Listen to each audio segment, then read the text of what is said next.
From the moment it appeared less than a century ago, no piece of battlefield technology has left its track marks on history like the tank. It has slugged it out in every major conflict of the 20th and 21st century and shows no sign of leaving the ring. But which tanks are the greatest? To find out, we canvassed some of the world's greatest tank experts. They include Tom Clancy, world-class novelist, tank fan, and military observer. War is about killing people and breaking things. It ain't the Olympics, it's not supposed to be fair out there. Bruce Dickinson, frontman from rock outfit Iron Maiden and amateur tank driver. Once you've driven 20 yards, you really don't want to stop till you get to Berlin. And billionaire tank collector, Jacques Littlefield. I have about 220 vehicles, of which 65 or so are actual tanks. And from the sharp end of the tank business, we have war vets. It was very similar to just getting out in the dirt and having a nice time. And the war-torn. Oh, this is love. The tank is about love. Now sit back and brace yourselves. The top 10 greatest ever tanks and the technology that makes them mighty. We all know what a tank looks like. It looks like a Sherman. We all know what a tank does. It does what a Sherman does. The number 10 greatest ever tank is the 33-ton fantasy tank that we recognize from newsreels, comic books, and Hollywood movies. I would definitely be someone who'd say I think the Sherman tank is one of the greatest tanks ever made. The M4 Sherman is the tank that won the Second World War for the Allies. In total, nearly 50,000 Shermans were built, and the greatest ever reunited one of the survivors with 3 veterans for whom the Sherman became their wartime home. Because during the Allied campaign in Normandy, when these men were still teenagers, they trusted their lives to Sherman's state-of-the-art technology. I haven't driven one of these for 60 years, but I'm willing to have a go. I'm Brian Carpenter. I was a driver on a Sherman tank. I'm Nobby Clark and I was a gunner. My name is Ken Tout. I commanded one of these Sherman tanks. Making its debut in the Western Desert Campaign, 1942, the American M4 Sherman soon became the ubiquitous Allied tank. The Brits have them, the Canadians have them, the French have them, the Russians have them, the Chinese have them, and it manages to perform everywhere. We were impressed by the size of it, by the efficiency of it. The guns operated beautifully. Excellent, yeah. The gun in particular, 75mm. Very much more accurate, and a larger shell, which meant that we could shoot at bigger animals. It had to have a good gun, had to have good armor, but its main key was mobility. It had to be able to get fast into the enemy rear and exploit that breakthrough. It was so fast and so easy to drive, and it's a lovely ride, almost as good as being in a modern motor car. It's no surprise the Shermans drove like a car.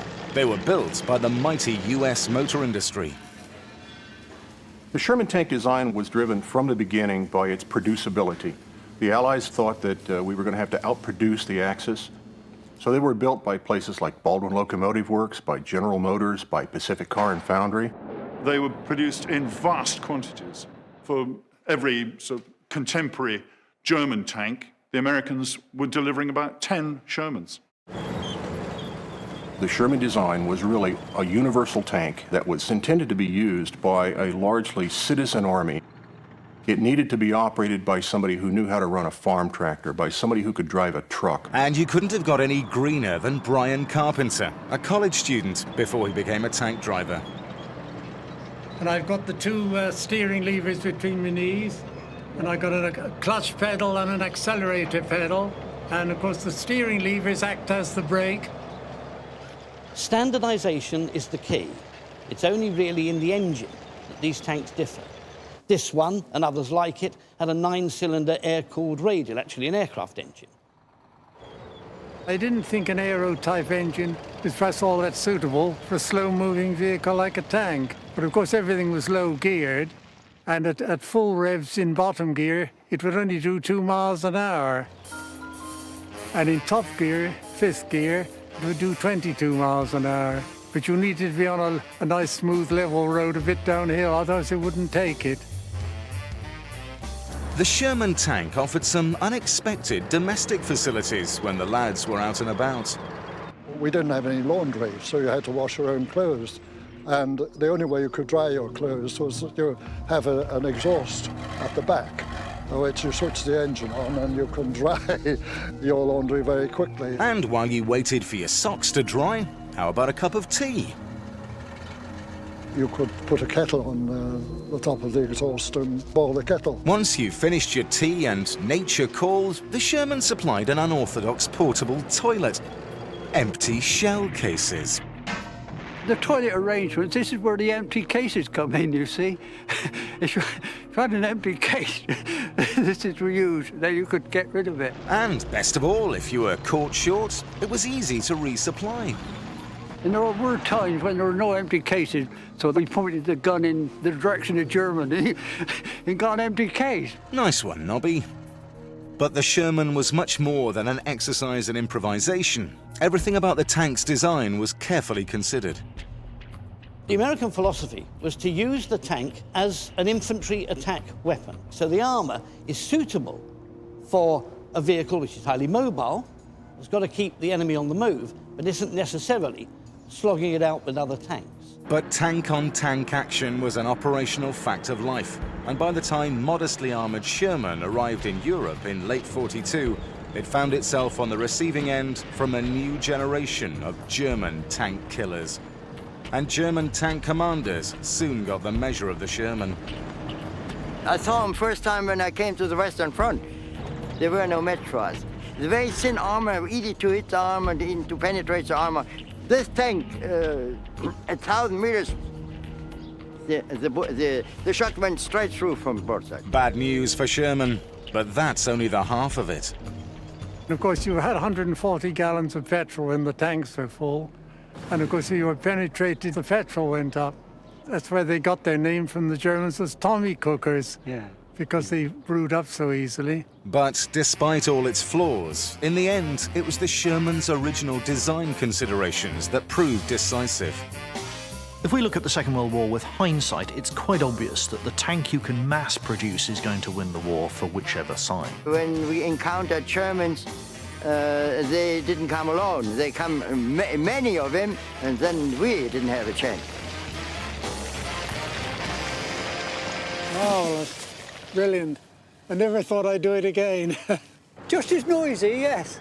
Because I'm older, it's all seemed much harder, like stiffer. But the feel of it was really good. It all sort of came back. Congratulations. Well done. It's the art of compromise that makes or breaks a tank, and all the remaining 9 greatest ever have made some tough decisions. Next up is the designer tank that leapt straight from the drawing board into the jungles of Southeast Asia. The Sheridan tank was built to satisfy the wish for an air-liftable tank, a go-anywhere light tank for the weekend. Number 9. The dream of tank designers for decades has been to develop a tank that's lightweight, easy to transport, but has the firepower of a main battle tank. This vehicle was unique in that it had more firepower than any other vehicle that you can think of that would be dropped from an airplane. The transport aircraft flies over the ground at maybe about 100 miles an hour, 10, 20 feet off the ground. The drogue chute comes out, pulls the tank out, it falls to the ground. It's a frightening thing to watch. This machine you're going to drop into a distant part of the world to fight, let's call it a colonial war.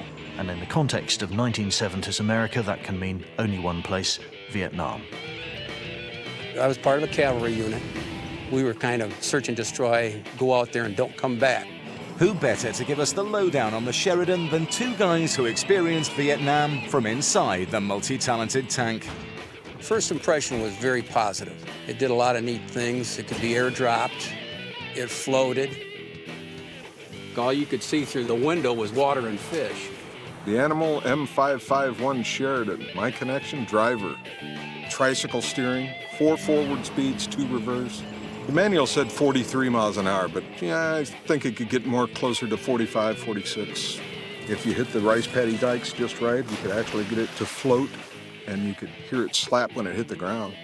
The sensational cross-country performance of Sheridan was down to one thing: armor anorexia. Every aspect of the tank is calorie controlled.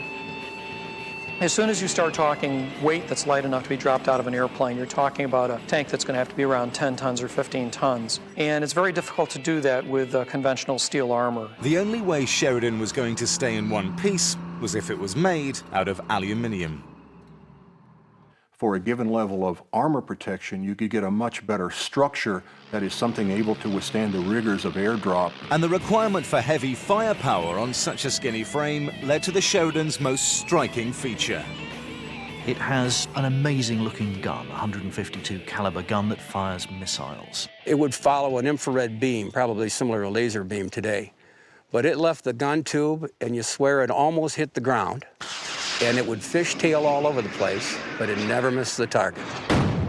The same fat barrel was used to fire conventional rounds too. Pretty exciting in ultra-lightweight Sheridan. This weighed 17 tons. When you fired it, all hell broke loose. Lift the whole front end of the tank right off the ground. Hopefully you had a helmet on sometimes because your head would be knocked around inside the turret. I mean, it really was a kick. But the bouncy recoil created more than a headache. If you fired the conventional round, the recoil would knock out of alignment the electrical systems that would fire the missiles. As well as a ruptured missile system, another potential problem was the aluminium armor didn't offer much protection against, well, anything. And the Sheridan was stuffed with ammunition. The driver's surrounded by ammunition on both sides. Then you have them stacked on the floor, 28 rounds. No smoking in the driver's hole, please. No smoking in the tank, actually. Try to keep any sparks away from the ammunition, or you'd lose your home. It's kind of the Swiss Army knife of combat vehicles. That is, it could do everything kind of okay, but nothing really very well. Discover the past with exclusive history documentaries and ad-free podcasts presented by world-renowned historians, all from History Hit. Watch them on your smart TV or on the go with your mobile device. Download the app now to explore everything, from the wonders of ancient Pompeii and the mystery of the princes in the tower to the life of Anne Boleyn and D-Day. Sign up via the link in the description. One of the things they tried to do with the Sheridan was to look at opposite design requirements. You needed mobility, but you had to have it air-droppable. It had to be able to swim. It had to be able to fire a missile. So it really does a very good job of putting all these things together. Granted, they're all compromises, but you end up with a vehicle that does have capabilities that was unlike anything else available at the time. To qualify for the list of greatest ever tanks, imagination counts for something, but it's performance that rocks out. And the Sheridan couldn't put its metal where its mouth was. Our next battle tank could not be accused of such underachievement. From the outset of World War II, Germany demonstrated ruthless tactical superiority and engineering excellence in its tank warfare. The Nazis created an armored force to which the Allies had no answer, and made it their business to stay one step ahead. In 1943, German tank technology found its ultimate expression in the Panther, 8th greatest ever tank. This is the last remaining operational Panther in the world, and the greatest ever brought this Panther veteran face to face with the big cat he commanded over 60 years ago. This thing is from outside in perfect shape. It couldn't be any better. You know, I could hear it and smell it again, you know. That's exciting, very exciting. The Panther was a big shock for the U.S. Army and for the British Army. It's an upsurge or evolution in tank design compared to everything that had preceded it. The single most important feature on the Panther was its firepower. It had a superb gun. The long 75mm gun that the Panther introduced was probably the best all-around tank gun of World War II. Okay, move! The Panther gun was purpose-designed as an anti-tank weapon. It achieved its power not by going to a larger caliber, but by going to a longer barrel and a larger powder charge. The gun itself, it's a very long barrel, and the size of the barrel is important because the longer the shot is in the barrel, the higher the speed, the higher the muzzle velocity. Like every other Panther commander, Wolfgang Sterner was impressed by the awesome power of the gun. You can destroy with this tank an enemy tank broadside at 2,000 meters without any problem. Any tank. it has an excellent cross-country mobility. Excellent. This suspension we had, if you go over a bump, you see how the road wheels are going up and down, you know? And that inside you have a relatively smooth ride. Other tanks, your brake comes off, you know, if you go fast. Keeping Wolfgang's brains in order was down to the Panther's running gear. This is the Panther suspension. What we see here is 8 road wheel stations. The innovation on this tank was to have large road wheels for low rolling resistance, but interleave them so that they could be placed close enough together to evenly distribute the weight. So as we go down here, what we see is alternating pairs of 2 together, 2 far apart, 2 together, 2 far apart. The Panther's original design came as a result of Germany's experiences on the Eastern Front. In 1941, German tank tactics fell apart when they encountered a new breed of Russian tank, which they were horrified to discover was much better than their own. Shamelessly, the German response to their new foe was to copy it, and the first thing they nicked was its sloping armor. This type of tank is the first tank we had in Germany with a sloped armor. This armor has a size of about 80 millimeters, but due to the slope, it has a protection ability of 100 millimeters. Because if you get a front hit, it bounces off. Not satisfied to merely copy the Soviet tank, the Panther design aimed to improve on it. As we look at the front of the tank, you may notice this rough appearance. This is not shoddy workmanship. What this is a pretty sophisticated piece of countermine technology. It was a paste that was troweled on, purposely troweled rough.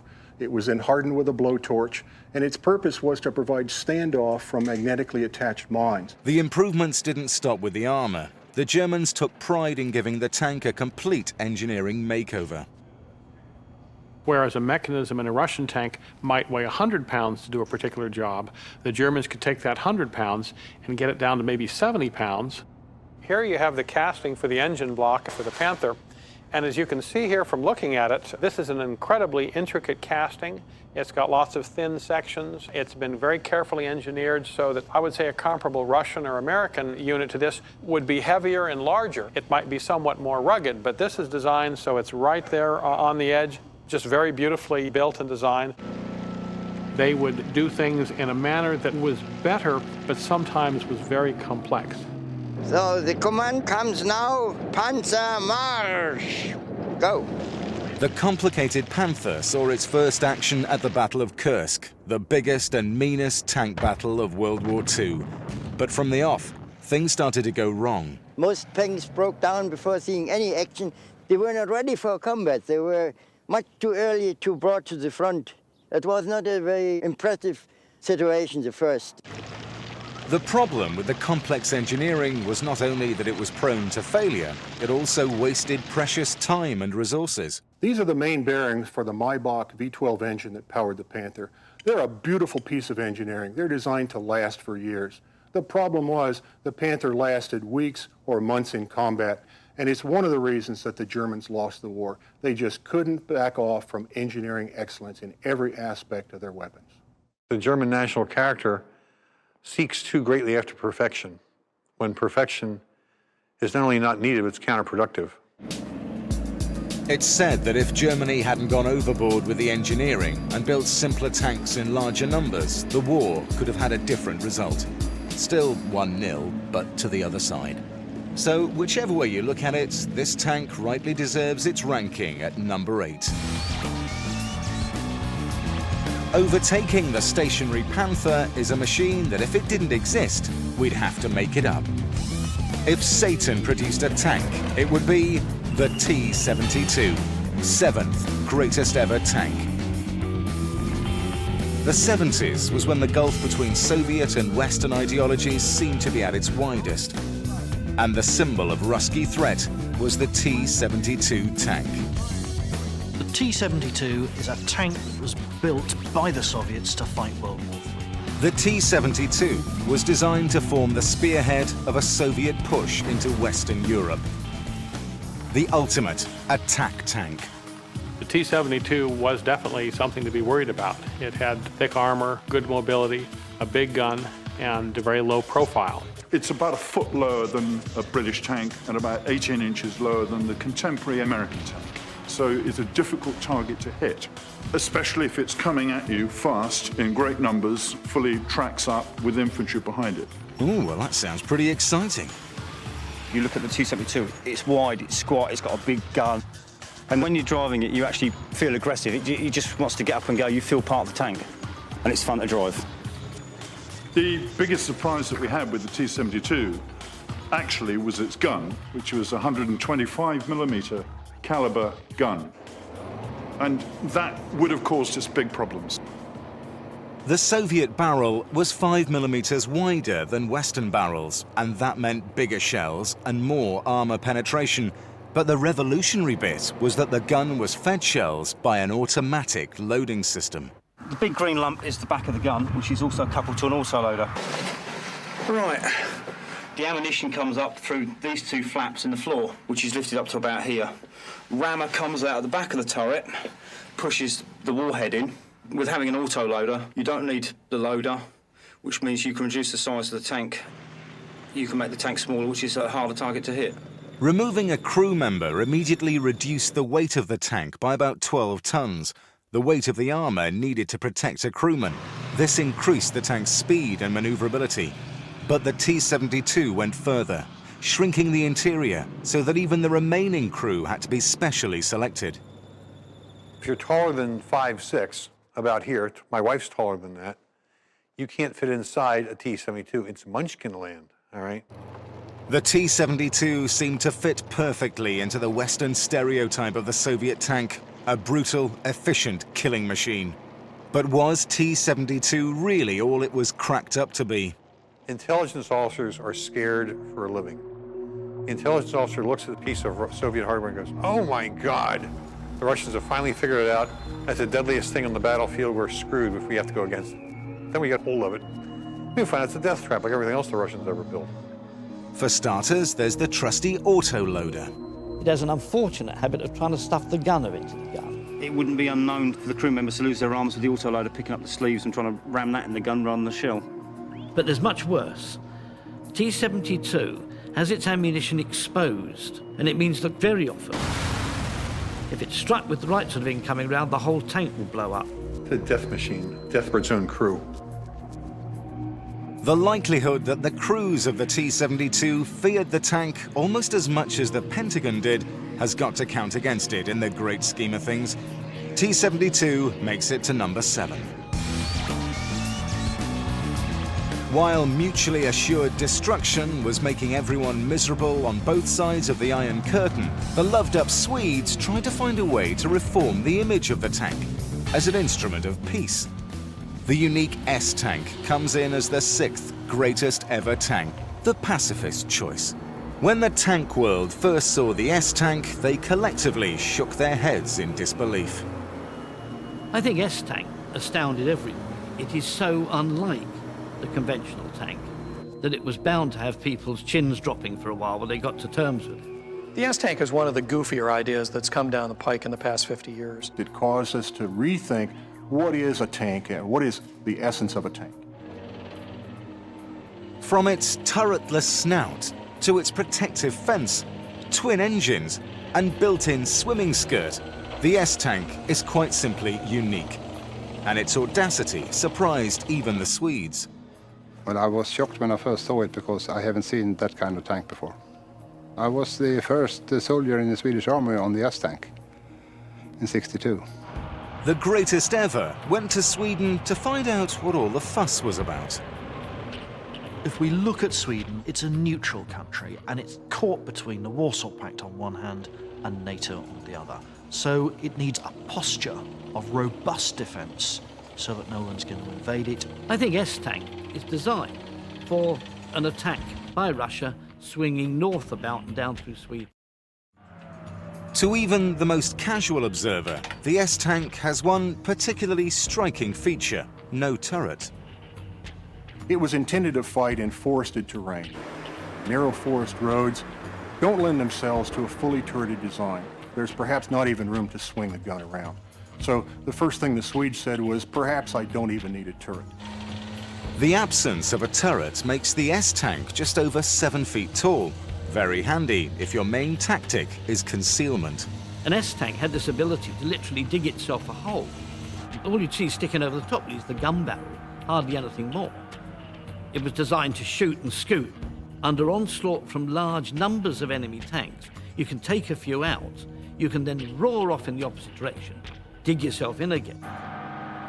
In battle conditions, the S-tank would be buttoned up, all the crew protected inside the tank. But when the greatest ever were in town, posing no obvious threat, everyone could stand up and have a good look around. Extra eyes for the driver. It's very easy to drive and even fun. If you're driving on a road, say about 55 kilometers per hour, you can turn around 180 degrees in less than a second, if you're good enough.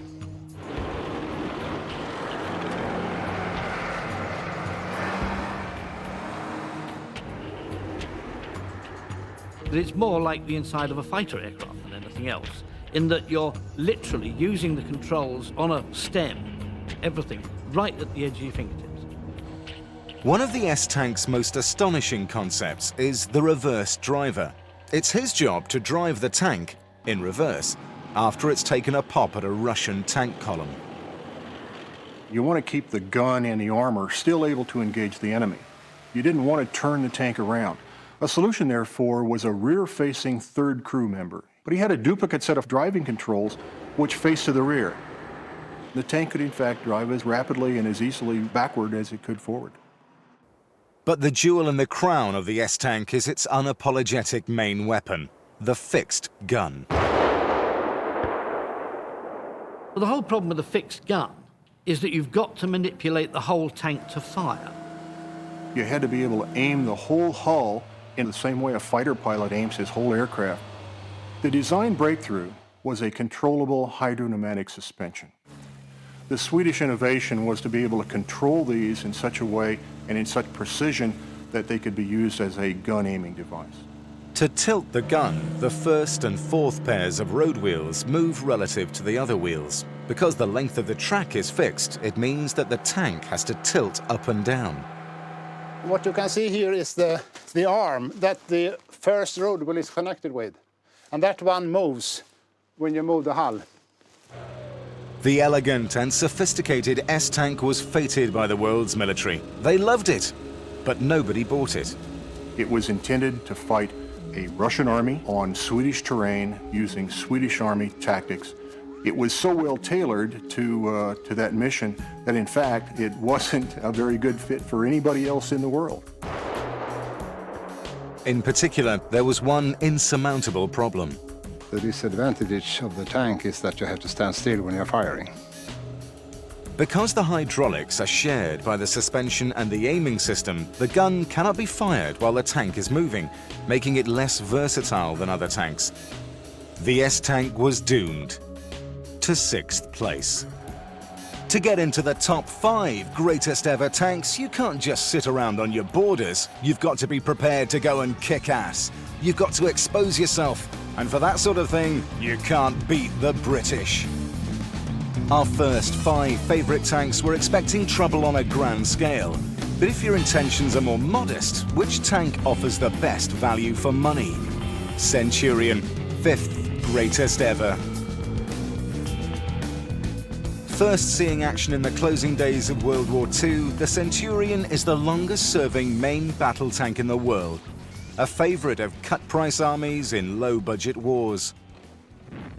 From the early 50s right through to the turn of this century, you'd find Centurion in a battle somewhere. It was the best tank in the world for a good 15 years. Colonel John Gilman has spent his entire career at the heart of British tank development, and the Centurion was his first love. But when I joined my regiment way back in 1968, my first vehicle was a Mark 62 Centurion, very like this vehicle here. And we drove it for 3,500 miles, which is an awful long way.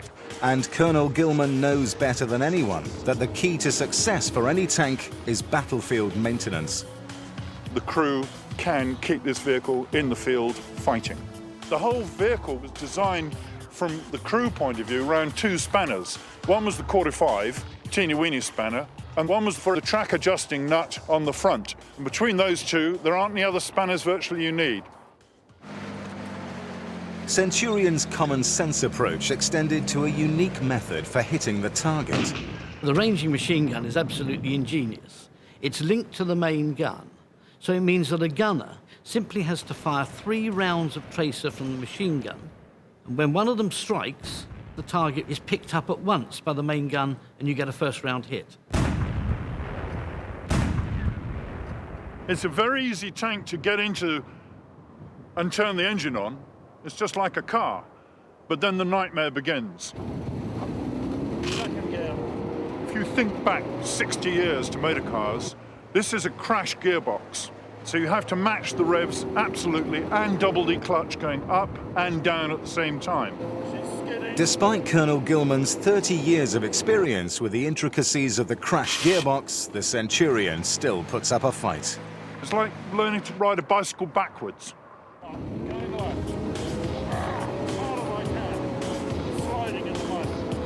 The Centurion may be a bit of a handful, but it's the fuel economy that really hurts.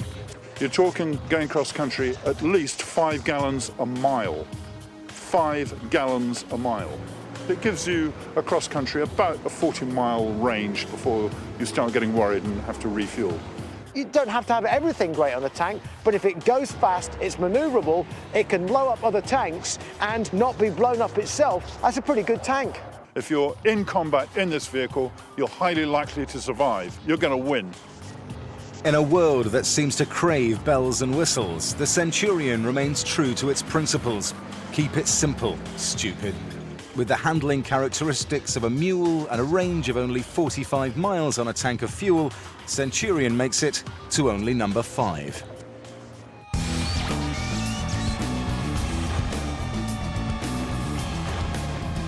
In 1970, finding itself without a friend in the world and surrounded by irate neighbors, the Israeli Defense Force decided to create a tank of its own. At number 4, Merkava, the DIY tank. From the mountains of the Golan Heights to the urbanized Gaza Strip, Israel faces a unique set of defensive demands. The Merkava is a very successful vehicle because it does 2 things. It can fight in close urban combat, but it can also do the traditional job of a tank and fight in open country on the Golan Heights. The Merkava is a creature of Israel. Usually when you design tank, you have to compromise between firepower, protection, and maneuverability. In our case, protection, the survivability, is the most important thing. Survivability is a big issue for a country with a population smaller than London's and a conscript army made up of both men and women. My name's Eleanor Kushner. I'm a tank instructor here in the School of Armored Forces. I teach soldiers how to be drivers, actually. This is my favorite part of the tank, the power unit. The engine and the transmission together in the front of the tank. That's why the tank is called a Merkava, which means in Hebrew chariot. Just like horses were in the front of the chariot, they were the power unit of the chariot. So is the engine and the transmission a power unit of the tank. Now, if a shell hits the tank, it would hit the power unit and not the people that work in the tank. The driver that sits over here is moved to the side. I don't want to sit in the middle, right in the front where a shell can hit me. I'd rather sit on the side. See perfectly well where I'm going without having shells hitting me. I have the whole desert for myself when I'm driving tanks. It's an amazing feeling. I mean, you can go so fast and it's just a monster. It's this powerful monster. One of the things that makes the Merkava so unusual is that it's in a continuous state of evolution, reacting to the unique requirements of the Israeli army. According to our experience, there are a lot of small innovations in order to make the tank and the suspension suitable for area like the Golan Heights. Especially, the area is very rocky. The unique spiral spring suspension on the Merkava has increased its efficiency by allowing the springs to separate completely from the running gear when it goes over a particularly big bump. The arm of the road wheel is not connected to the spring. When it goes down, it disconnects, goes by gravity down. The tank free falls back onto the suspension arm. This increased travel makes for a much more pleasant ride. The suspension is also taking part in protecting the vehicle. As you can see, it covers most of the side of the tank. The tank was developed virtually in a combat situation. This is quite exceptional.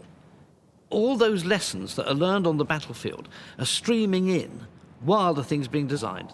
Well, another thing is these chains. They're called Se'arot Shulamit, which means in Hebrew the hairs of Shulamit, which is a girl's name. The most vulnerable point in the tank is where the turret and the hull meet. So what these chains do is that if a shell hits them, they just change the whole course of the shell so that a shell won't hit in the most vulnerable point of the tank. Because a tank without a turret or a hull is not worth a lot much. And with the engine at the front, there's space in the back for some friends. Another thing that I'm really excited about is the fact that you have loads of room now in the tank. You can have parties in this thing now. You can have the whole unit go into the tank, move around, have some drinks, have something to eat. It's a lot of fun, and it helps a lot because now that you have room, you can operate much better.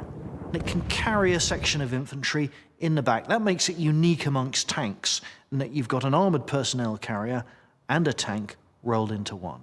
Now, I don't know of another tank that's that versatile. So why isn't everybody driving Mercs across the deserts and high streets of the world's trouble spots? You've got to bear in mind it's designed for use in Israel, and you don't have to worry about the need for airlift capability. It is a big, heavy vehicle. Ideal for Israel, yes, but for an expeditionary force, too big, too heavy. Some people would beg to differ. This is the best tank in the world. Nothing will stop this tank from driving. If it wants to go on, it will go on. And if it finds a target, I don't want to be there in that target instead of you. I won't argue with that. Our number 3 greatest ever tank didn't just go back to the drawing board. T-34 invented it. This is 100% the best tank in World War II. It was just one of those breakthroughs in weapons design that happens only once a generation. The T-34 is the tank that won the Great Patriotic War for the Soviet Union. It incorporates innovation, but with the lowest common denominator. So you get a rough and ready design that you can mass produce. The whole essence of the Russian military philosophy was that if you were a peasant from the fields, you should just be able to jump in it and just get on with it and drive it. As you can see, I'm only one step removed from a peasant. Oh, no! The greatest ever put the reputation of the T-34 to the test by giving rock star Bruce Dickinson a ride in his very own Iron Maiden. What I love about tanks is the fact that it's an individual combat. It's almost like a fighter pilot, except it's on the ground. And also the way in which different tanks and gunnery systems evolved to counter the advances in technology. That's what I found attractive about tanks. The star qualities of the T-34 tank begin with its characteristic shape. T-34 invented sloping armour, which in turn affected other parts of the design. Well, one of the real innovations in the T-34 was the weapon. This thing uses a 76mm gun at a time when most other tanks had much smaller guns. They thought, we have to have a weapon that's strong enough to defeat a tank that's armored as well as our own T-34. So they basically designed the gun to be as efficient as the armor. A very thick cast turret, very simple construction. It's sand molded, and you can still see the mold marks on it. And it's wartime, why make it look pretty? If it works, use it and start killing people with it. The T-34's extraordinary qualities were put under pressure when Germany tried to push eastwards in 1941. In the long and bloody confrontation on the Eastern Front, T-34 became recognized as the premier tank of its day. T-34 was the best tank at that time. He was the ideal compromise of armor protection, firepower, and cross-country maneuverability. That was the best tank, period. All other tanks were far behind that. Powering this vehicle is a V12 diesel, old diesel airship engine from the First World War. 6 cylinders on the left, 6 on the right, and a fuel injection pump in between. Very simple, very lightweight, and very easy to maintain. These were manufactured basically from the 1920s right up until the present day.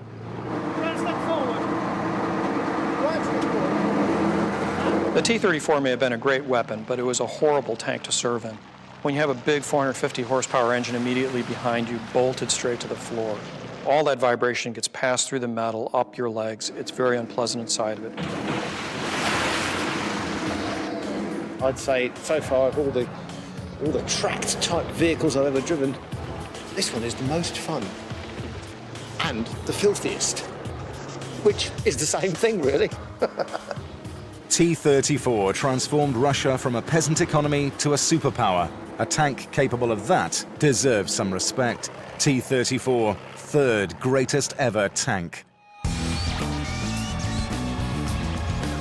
The penultimate greatest ever tank has so many bells and whistles that no tank in its right mind would pick a fight with it.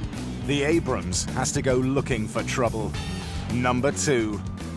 The tank is big, it's very well protected, it's extremely fast, and has a darn good gun. It's just a stunning piece of technology. It's scary to think how much better it is than tanks were one generation ago. A single Abrams can take on one or more of any other tank on the battlefield and still win. The M1 Abrams, you have a Rolls-Royce of modern tanks that's seen the Americans through several wars. I was hit in the side, the front, and the rear. Right in this particular area right here is where I was shot. We went downtown Baghdad knowing that we could be shot at from above. We were being fired at by heavy machine guns and rocket-propelled grenades. I mean, rocket-propelled grenades are designed to destroy vehicles. Rocket-propelled grenades are tremendously destructive weapons, able to burn through up to 30 inches of steel armor. But the Abrams tank is covered with a new generation of laminate armor, lightweight, and more than capable of dealing with an RPG. Its top-secret composition saved Lieutenant Montgomery's life. The first hit actually hit right in this area.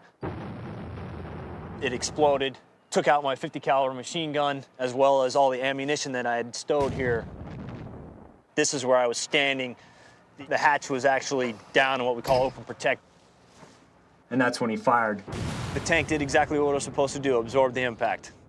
Yeah, it was a good shot, but it was the last thing he ever did. The tank from behind me shot him. But the Abrams is much more than an armored shell. The M1 is designed to be user-friendly and enemy-averse. It's got a fire control system that I call I Wish He Was Dead. Theoretically, in less than 5 minutes, an M1A2 Abrams can kill off an entire battalion of its enemy. Keeping the 68-ton Abrams moving is a 1,500 horsepower jet engine. Take the governor off the engine, the M1 tank will go over 70 miles an hour. Once you get on it, it'll take a couple seconds for it to kick in, but once it does, it feels like, I mean, there's nothing that's gonna stop you until you put the foot on the brake. The use of an aircraft jet engine has been a source of controversy ever since the Abrams first visited a gas station. The M1A1 has approximately 504 gallons on a full tank, and it gets about a half a gallon for every mile. It takes approximately 8 gallons to start the engine, which is quite a bit. I just think it's absolutely barking mad putting a gas turbine engine on a tank. It's the most incredibly thirsty engine on the planet. I mean, you need an oil refinery following the darn thing up the road to Basra. Fuel economy aside, the jet engine also creates a superheated exhaust. This, of course, you've got a great big jet efflux going out the back like a little blowtorch. Well, you know, you're going to get yourself a heat-seeking missile straight up your jacksie. Not very nice. Despite such quibbles, the fact remains that Abrams is a heavyweight message that tank warfare is alive and kicking in the 21st century. 2003 will be the last time anybody even thinks about tangling with the United States military in a set-piece battle. Watch this space. From 10 down to number 2, we've seen them spit and bite, we've seen them swim and snarl, we've even seen a tank fly. But now, time to reveal the tank that ranks number 1 in the greatest ever, after the break. 9 came close, but when it comes to the greatest ever tank, there can be only one. Germany had been banned from making tanks after World War II. They just hadn't played nice with the ones they'd had.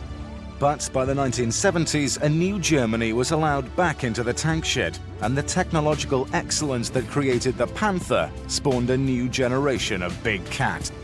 Leopard, the greatest ever tank. It's an excellent machine. You compare it with other tanks, and you'll see that it's smaller, lighter, and faster. I think it's the best combination of firepower and mobility on the planet at the moment. The perfect tank, it's got to be mobile, it's got to be armor protected, it's got to have firepower. Leo 2 does all those in spades. It's an excellent tank. Maybe German engineering, but the Leopard 2 is a statement of European identity. It is a combination of the best firepower, the best protection, and the best mobility in the world today. Leopard 2 must be a contender for one of the greatest tanks ever. Not just a contender, Leopard is the greatest ever tank. And here in Sweden, 280 Leopards prowl the countryside. After the demise of the S-tank, Sweden abandoned making its own tank and went shopping for a replacement.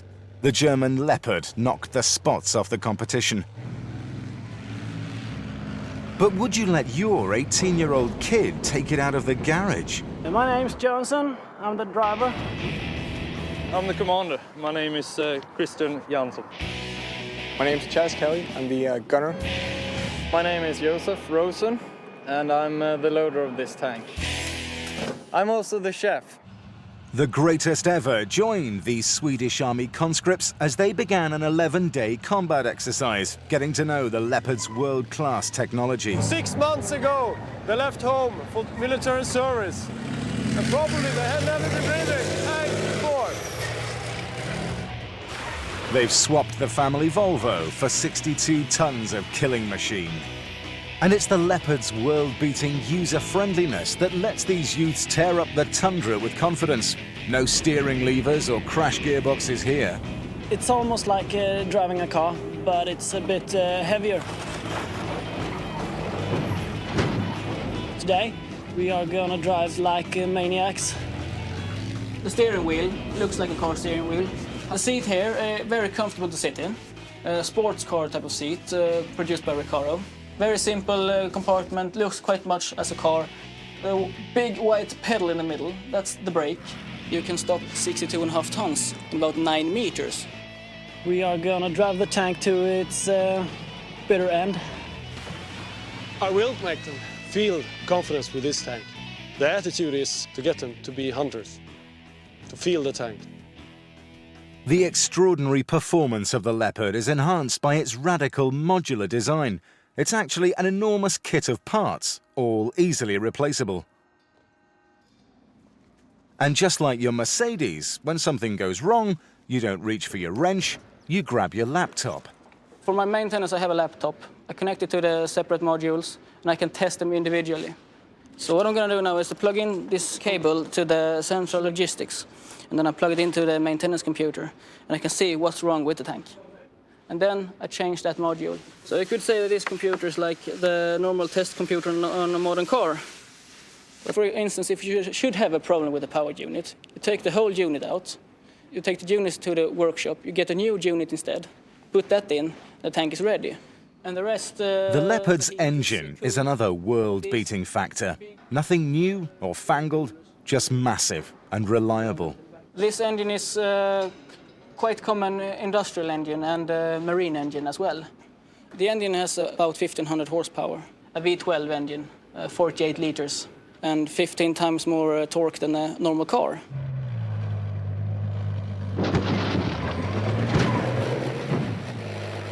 If you're worried that treating the Leopard like a giant skateboard is going to bust the tank, fear not.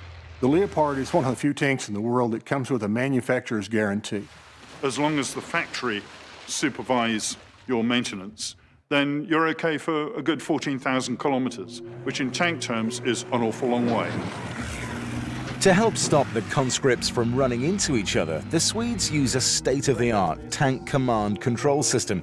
It's an elaborate version of the system taxi firms use to check on their drivers. And I just move around this map.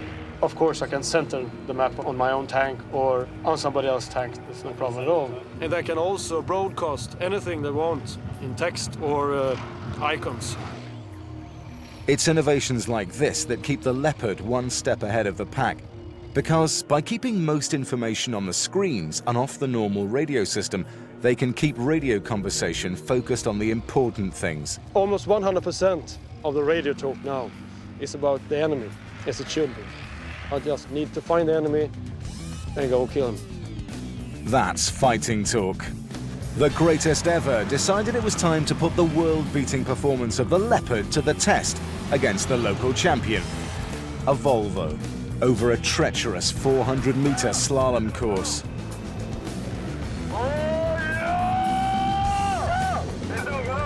With the Greatest Ever tank, it's not only about winning, it's about destruction. So there you have it, the top 10 Greatest Ever tanks, each with its own unique character, but sharing the same grim intention. From the moment they first stumbled across no man's land, the Iron Cavalry created mechanized warfare in its own image. The tank has become the face of war. Be afraid, be very afraid. Fighter planes are the sharp end of the world's air forces. Over time, they've evolved into the most sophisticated and eye-catching killing machines ever designed by man. So tighten your harness, check your six, and keep your eyes peeled for the 10 greatest fighter planes ever.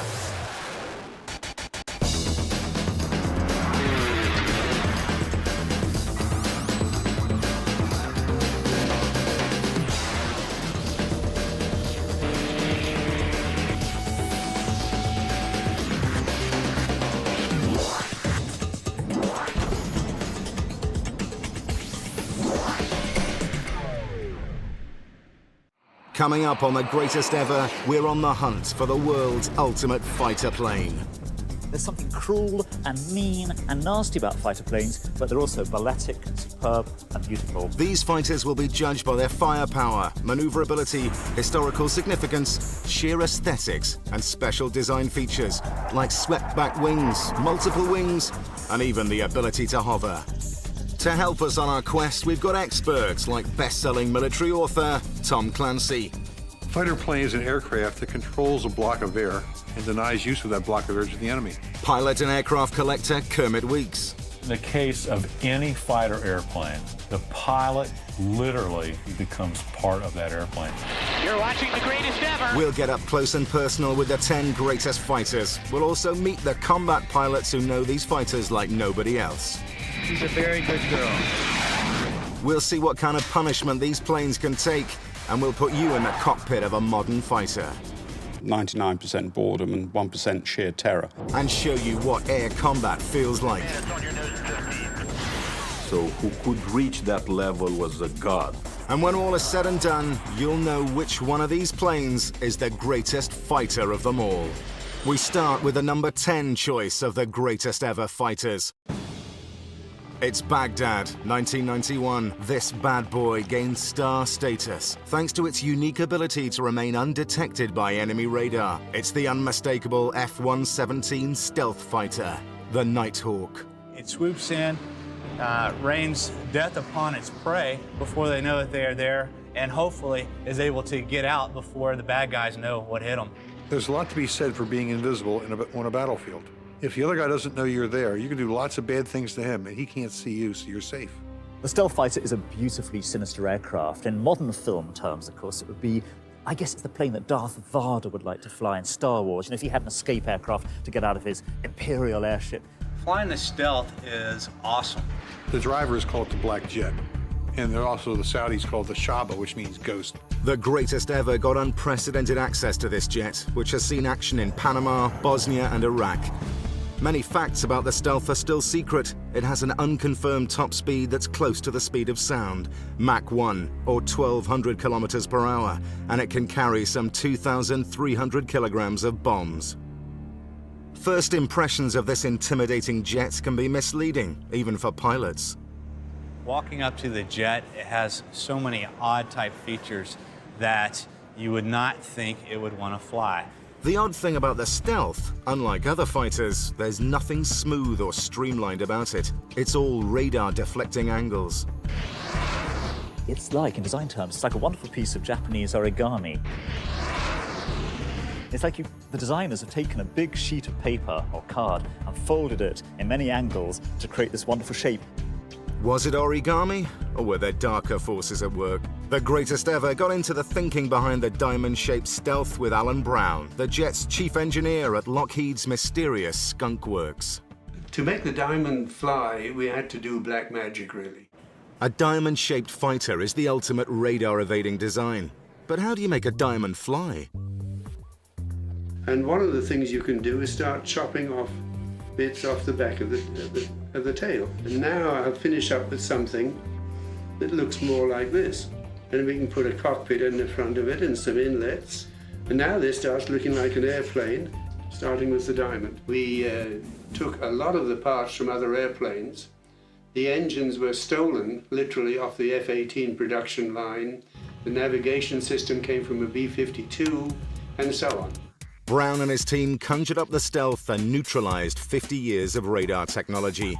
The multiple-angled shape of the jet ensures that enemy radar signals are bounced away and not back to the enemy, making the plane invisible. It's all about fooling enemy radar. A typical fighter has a radar cross-section of about 5 square meters. The Stealth is less than 0.01 square meters, the size of a small bird, virtually undetectable by radar. The Nighthawk is also covered in a top-secret radar-absorbing material that helps confuse enemy radar. So they made the plane invisible, but the next problem was how to make the pilot invisible. So the thing that we have to do is coat the canopy glass in some way with a metallic shield, a little bit like the highway patrolman's sunglasses. So he can look out, but you can't look in. Making a plane that's almost invisible to enemy radar has several drawbacks. It's not terribly fuel efficient. The nature of the design makes for the fact that it gobbles up gas. The Stealth has a range of 1,200 kilometers, and that means topping up the tank on a regular basis when it's on a long mission. And a bigger fuel bill isn't the only drawback of this fighter's unique shape. It's also more susceptible to bad weather. Icing is an issue for this aircraft. It is considered an all-weather fighter. However, the same unique shapes that help us to have a low radar cross-section unfortunately work as ice picker-uppers, if you will. So we have to be very careful in what kind of weather that we fly to, and we typically like to stay under clear skies. The remarkable Nighthawk can run and it can hide, but surprisingly, it can't fight air-to-air, making it a contentious choice for the greatest ever. It's not really a fighter, it's a bomber. It drops bombs, doesn't carry guns or missiles, at least not that I know of. So why is the Stealth classified as a fighter by the US Air Force? Well, no self-respecting fighter pilot is going to fly an airplane which has a B designation like a bomber, so of course it was called an F. But it's not just called F for pilot vanity. There is another more pertinent reason. The aircraft maneuvers very much like a fighter. However, the F-117's primary mission is to drop bombs. So one would have to make their own assessment of what a definition of a fighter is. As far as the greatest ever is concerned, a real fighter needs to be able to mix it up with other fighters, not just drop bombs. That's why the Stealth is relegated to number 10 on our list of the greatest ever fighters. We've got 9 more awesome fighters coming your way, including the plane that can land like a helicopter. The Nighthawk claims the number 10 slot in our search for the greatest ever fighters, and it would be just plain wrong not to include on our list the number 9 pick, The Red Baron's famous DR-1, the Fokker triplane. It's an unfortunate name when you think about it. It's a Prussian knight, from the north of Germany on his horse and his helmet with plumes flying, the stream of the feathers flying in the wind. That's the Fokker triplane. With pilots like Baron Manfred von Richthofen at the controls, this classic World War I German fighter brought terror to the hearts of Allied pilots. The Baron chalked up many of his 80 aerial victories in this fighter, and it's no surprise, really. The DR-1 was the fastest climbing and most maneuverable fighter of its day. It's not elegant, it's not beautiful, but it is cool. It's simple, it's efficient, it does what it needs to do. Everything has a place, it all fits in that space. Single-winged fighters were still in their infancy during World War I, and biplanes were the design of choice, as they could take the harsh gravitational forces of aerial combat. But if two wings were good, engineers reasoned 3 should make the DR-1 even better, and they were right. The extra wing allowed the plane to climb higher and fly faster. The whole purpose behind the 3 wings on this airplane was that it create lift and be able to climb quickly.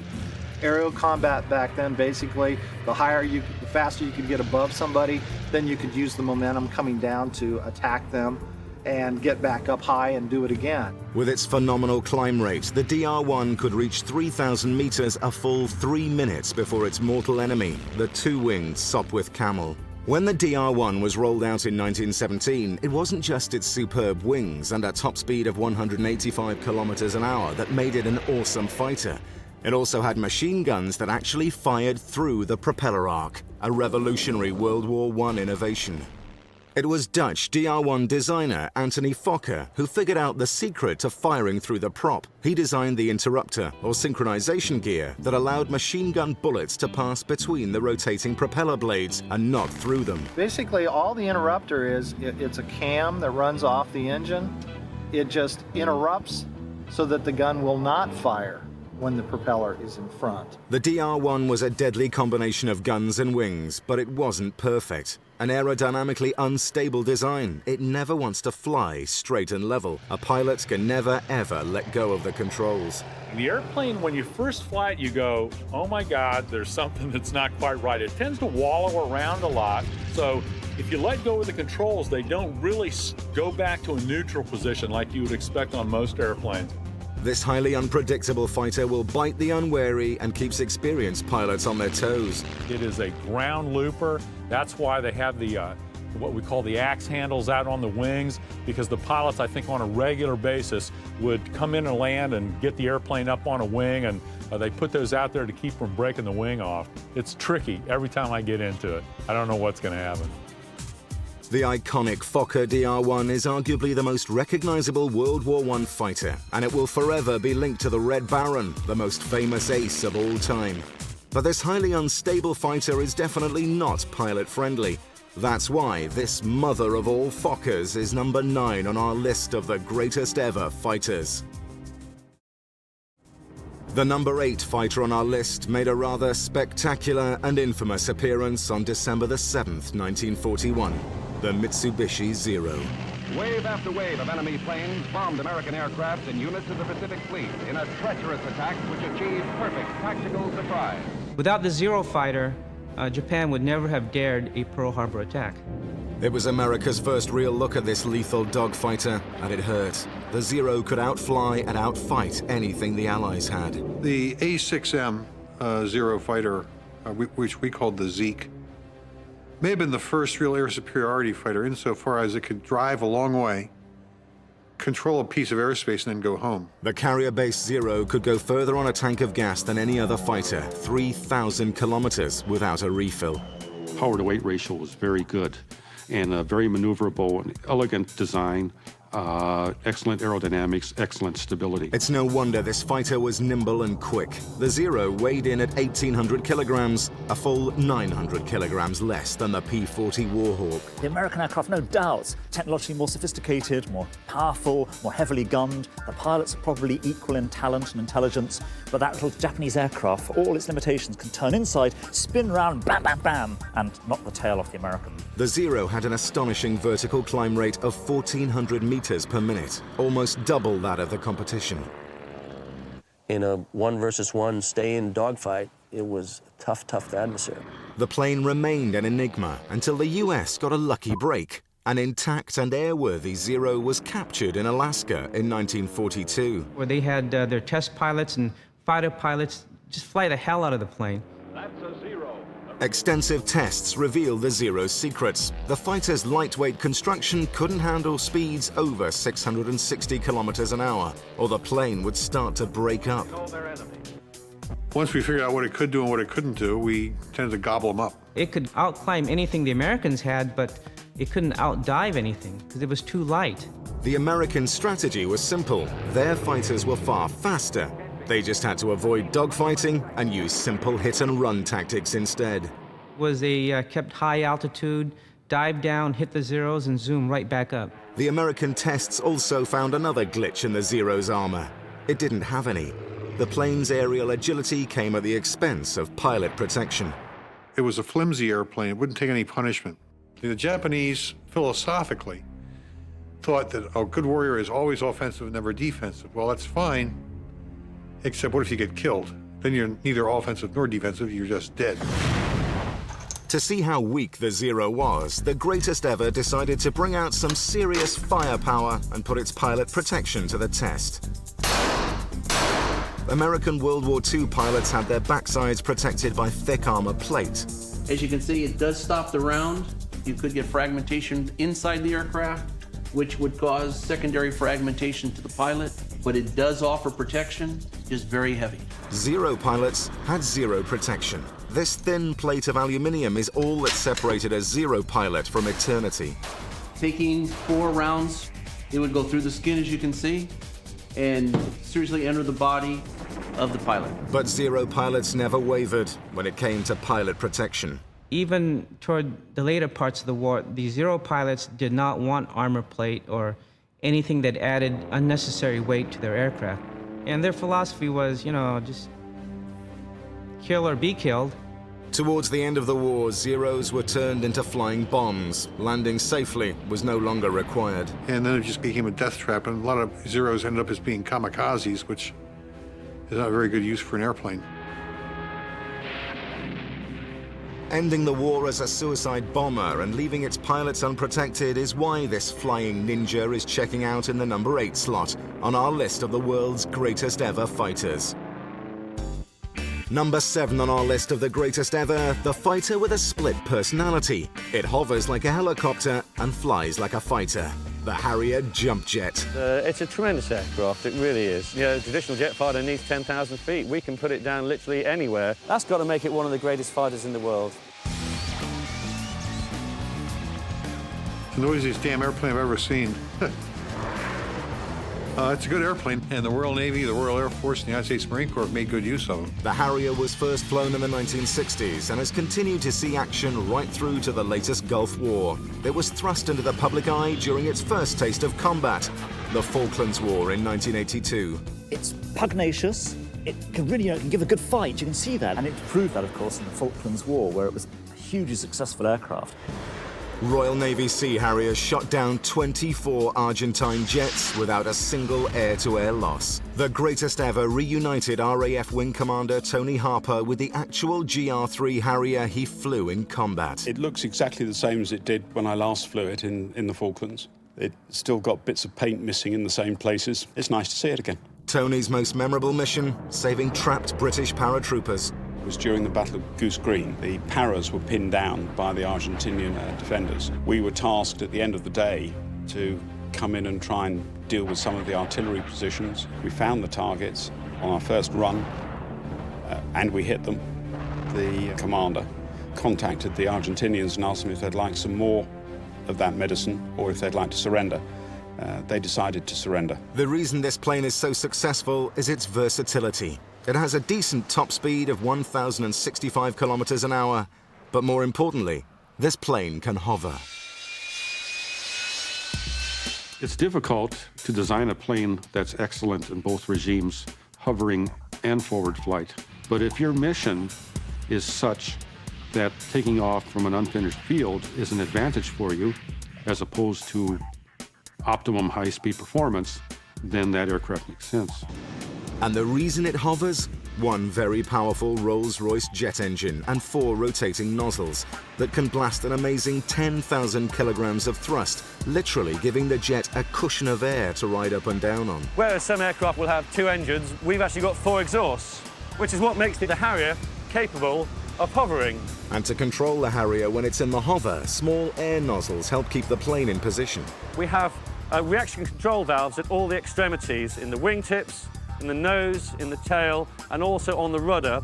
And from that, we feed air from the engine through the reaction controls to, in essence, provide the stability. The Harrier may be high-tech and revolutionary and cost millions, but the secret of its versatility costs just $100. It's a measly wind vane. It helps the pilots keep the jet pointed into the wind. This flimsy piece of aluminium is the difference between life and death in the Harrier during the critical and dangerous transition from forward flight to the hover. The way we countered that is probably the cheapest instrument that we've got on the Harrier, which is the yaw vane up here.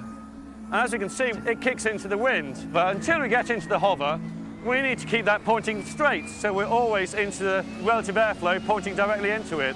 Fantastic system, very cheap. This fighter's ability to hover does, however, make it easier to knock down in combat. The 4 hot thrust-producing engine nozzles are a magnet for heat-seeking anti-aircraft missiles to lock onto. It tends to be an easy kill for a heat-seeking missile because the centroid of the heat source tends to be the engine. It's a single-engine airplane, so if you lose that, you're in big trouble. If something gets close, it's exploding pretty close to the aircraft, and if it knocks off one of the nozzles, it's just going to be completely asymmetric thrust and it won't fly anymore. During the First Gulf War, 5 Marine Harriers were shot down and 2 pilots died. The Harrier also has a higher crash rate than other top-end fighters, mainly because it's very complicated to fly. The Harrier is a more demanding aircraft to fly than the average fast jet that you will see. I mean, if you look at a modern fighter, between the stick and the throttle, there's probably 30 buttons, which micromanage all sorts of things. And you got to be you almost have to be a piano player. Pilot overload is pretty common with this jet. At least 45 US Marines have died in 143 Harrier accidents since 1971. But you just have to be very conscious of which lever you are moving, which inceptor you're moving at which time, because if you move the wrong one in the wrong direction, it's easy to get yourself into trouble fairly quickly. The innovative Harrier jump jet has earned its place in the top 10 list of the greatest ever fighters, but its high accident rate, combined with a high pilot workload, is why the Harrier is bowing out at number 7. Number 6 on our list, the Korean War superstar and probably the greatest of all the first-generation jet fighters, the swept-wing F-86 Sabre. In my opinion, out of all the fighters that have ever been flown, the F-86 has all the characteristics you want in a great fighter. The unique look of the F-86 is that wonderful shark-like nose. And like a shark, its mouth at the front is always open. Wide open for a reason. It's the critical engine air intake. It's a long way down there, the J-47, which is the engine in this airplane. The Sabre was every kid's fantasy back in the late 50s. It's just got sleek lines. It's, the wings are swept back. I don't think they've ever made a jet as pretty as the 86. The greatest ever got air show and retired combat pilot Dale Snodgrass to put his F-86 through its paces. And Tower, Sabre 86, Fox Romeo is with you. And show off the fighter's classic swept wing design in the process. It's a beautiful day to be in an F-86 flying over the sky. The Sabre forged its formidable reputation in the Korean War, where it outflew and outfought the comparable MiG-15 on an almost daily basis, and earned the nickname Ace Maker. To become an ace, it takes 5 combat kills. It was a pretty good airplane in its day. In the Korean War, it shoot up a lot of MiGs, and it had an 11-to-1 kill ratio of winning to losing against the MiG-15. Air power was the decisive factor in preventing a communist victory in Korea. To find out exactly how good this plane was in combat, the greatest ever got some airtime with Korean War F-86 pilot General Boots Blesse, a double ace with 10 MiG kills. I think the proudest moment in my life as a fighter pilot was when I became an ace flying the F-86. I loved it. It was a great airplane. It turned well, it climbed well. It was just an easy and a fun airplane to fly. And the more you flew it, the better, the more performance you could get out of it. The F-86 has got swept back wings, and when you sweep wings back, you instantly give an aircraft a very, very dynamic, fast look. The F-86 Saber's distinctive swept-back wings weren't there just to make the jet look pretty. They allowed the jet an incredible top speed in straight and level flight of 1,075 kilometers an hour without coming apart at the seams. Aircraft, as they got faster and faster, had to tolerate thinner and thinner airfoils. That made their wings very flexible and very vulnerable to twisting off. By sweeping the wing back, you suppress that. One of the main features of this revolutionary wing design, the performance-enhancing wing slats. As you come down the wing on both sides, you'll see these devices, which we call slats. They're not mechanically controlled by me or hydraulically controlled. They just fall out, and as the airplane slows down and the angle of attack increases, then they will roll down. And what they do is allow you to land the airplane slowly. It has an extra benefit of when you're in a dogfight. It increases the wing area and the airplane turns better. With its sleek look and faster design, there are also suggestions that this aircraft may have broken the sound barrier before the legendary Chuck Yeager. There is a rumor that the F-86A, ex-F-86A, was actually the first airplane to go supersonic, prior to Chuck Yeager, in a dive. For top guns like Boots Blesse, breaking the sound barrier in the Sabre was just a whole lot of fun. The F-86 could go supersonic, but it was straight down with a lot of power. And they invited us to air shows, and we'd go out, and we called it our boom demonstration team. And we'd get up at about 35 or 40,000 feet, roll over, and we'd come down. And everybody would go down, everybody would go through the speed of sound. We'd break windows in the hangar and everything, and everybody thought it was wonderful. The swept wings gave it maneuverability, but its firepower gave it the real edge in the air. The Sabre was armed with 6 machine guns. It could also carry 8 5-inch rockets or 900 kilograms of bombs. The guns were actually located here, and the ammo was held down here. And now these are just, that's where I put my bags when I take the airplane to an air show. Dale Snodgrass may use the gun compartment for a luggage locker, but Boots Blesse used the F-86's guns to kill the enemy. When you first go into combat, I think one of the most exhilarating moments that you'll ever have in your whole life is when you're up there and you spot an enemy airplane, and you start turning a little bit with him, and all of a sudden you see his wing drop, and he turns around and turns into you, and it becomes obvious to you that he sees you, you see him, and one of the two of you are not going home. Why is the F-86 number 6 in our top 10 list of the greatest ever fighters? It's maneuverable, it's responsive, it's reliable, and it was a great killing platform in its day. Absolutely in the top 10. The Sabre's moment of glory was the Korean War. But as a first-generation jet fighter, the F-86 was quickly outclassed by more modern designs, and withdrawn from frontline service by the late 1950s. It just didn't have the staying power. So far, we've seen 5 excellent planes, but there are 5 to go before we find out which is the greatest ever fighter. Up next, in the number 5 position, the Allied nemesis and the pride of the German Luftwaffe during World War II, the Messerschmitt Me-109. It's like a racing horse. In the air, as soon as you are cleared the takeoff, it was an easy aircraft to fly, a good aircraft to fly. It was a good gun platform. It could perform well, it could turn well, it could climb well. The 109 saw action from the Battle of Britain to the Russian front, from North Africa to Norway. As soon as you see a swastika on the plane, particularly on the 109, you just think, these are the bad guys coming, really. That's what it is. Here comes Hitler and the boys and the Luftwaffe. It just looks so German. You know, this was at a time in history where nations had distinctive looks in their products. The Spitfire was a very elegant solution to killing you. The Messerschmitt was a very straightforward solution to killing you. It looked like it wanted to kill you. And killing is what the 109 did a lot of. The greatest ever reunited Luftwaffe triple ace Oscar Bosch with the Me-109.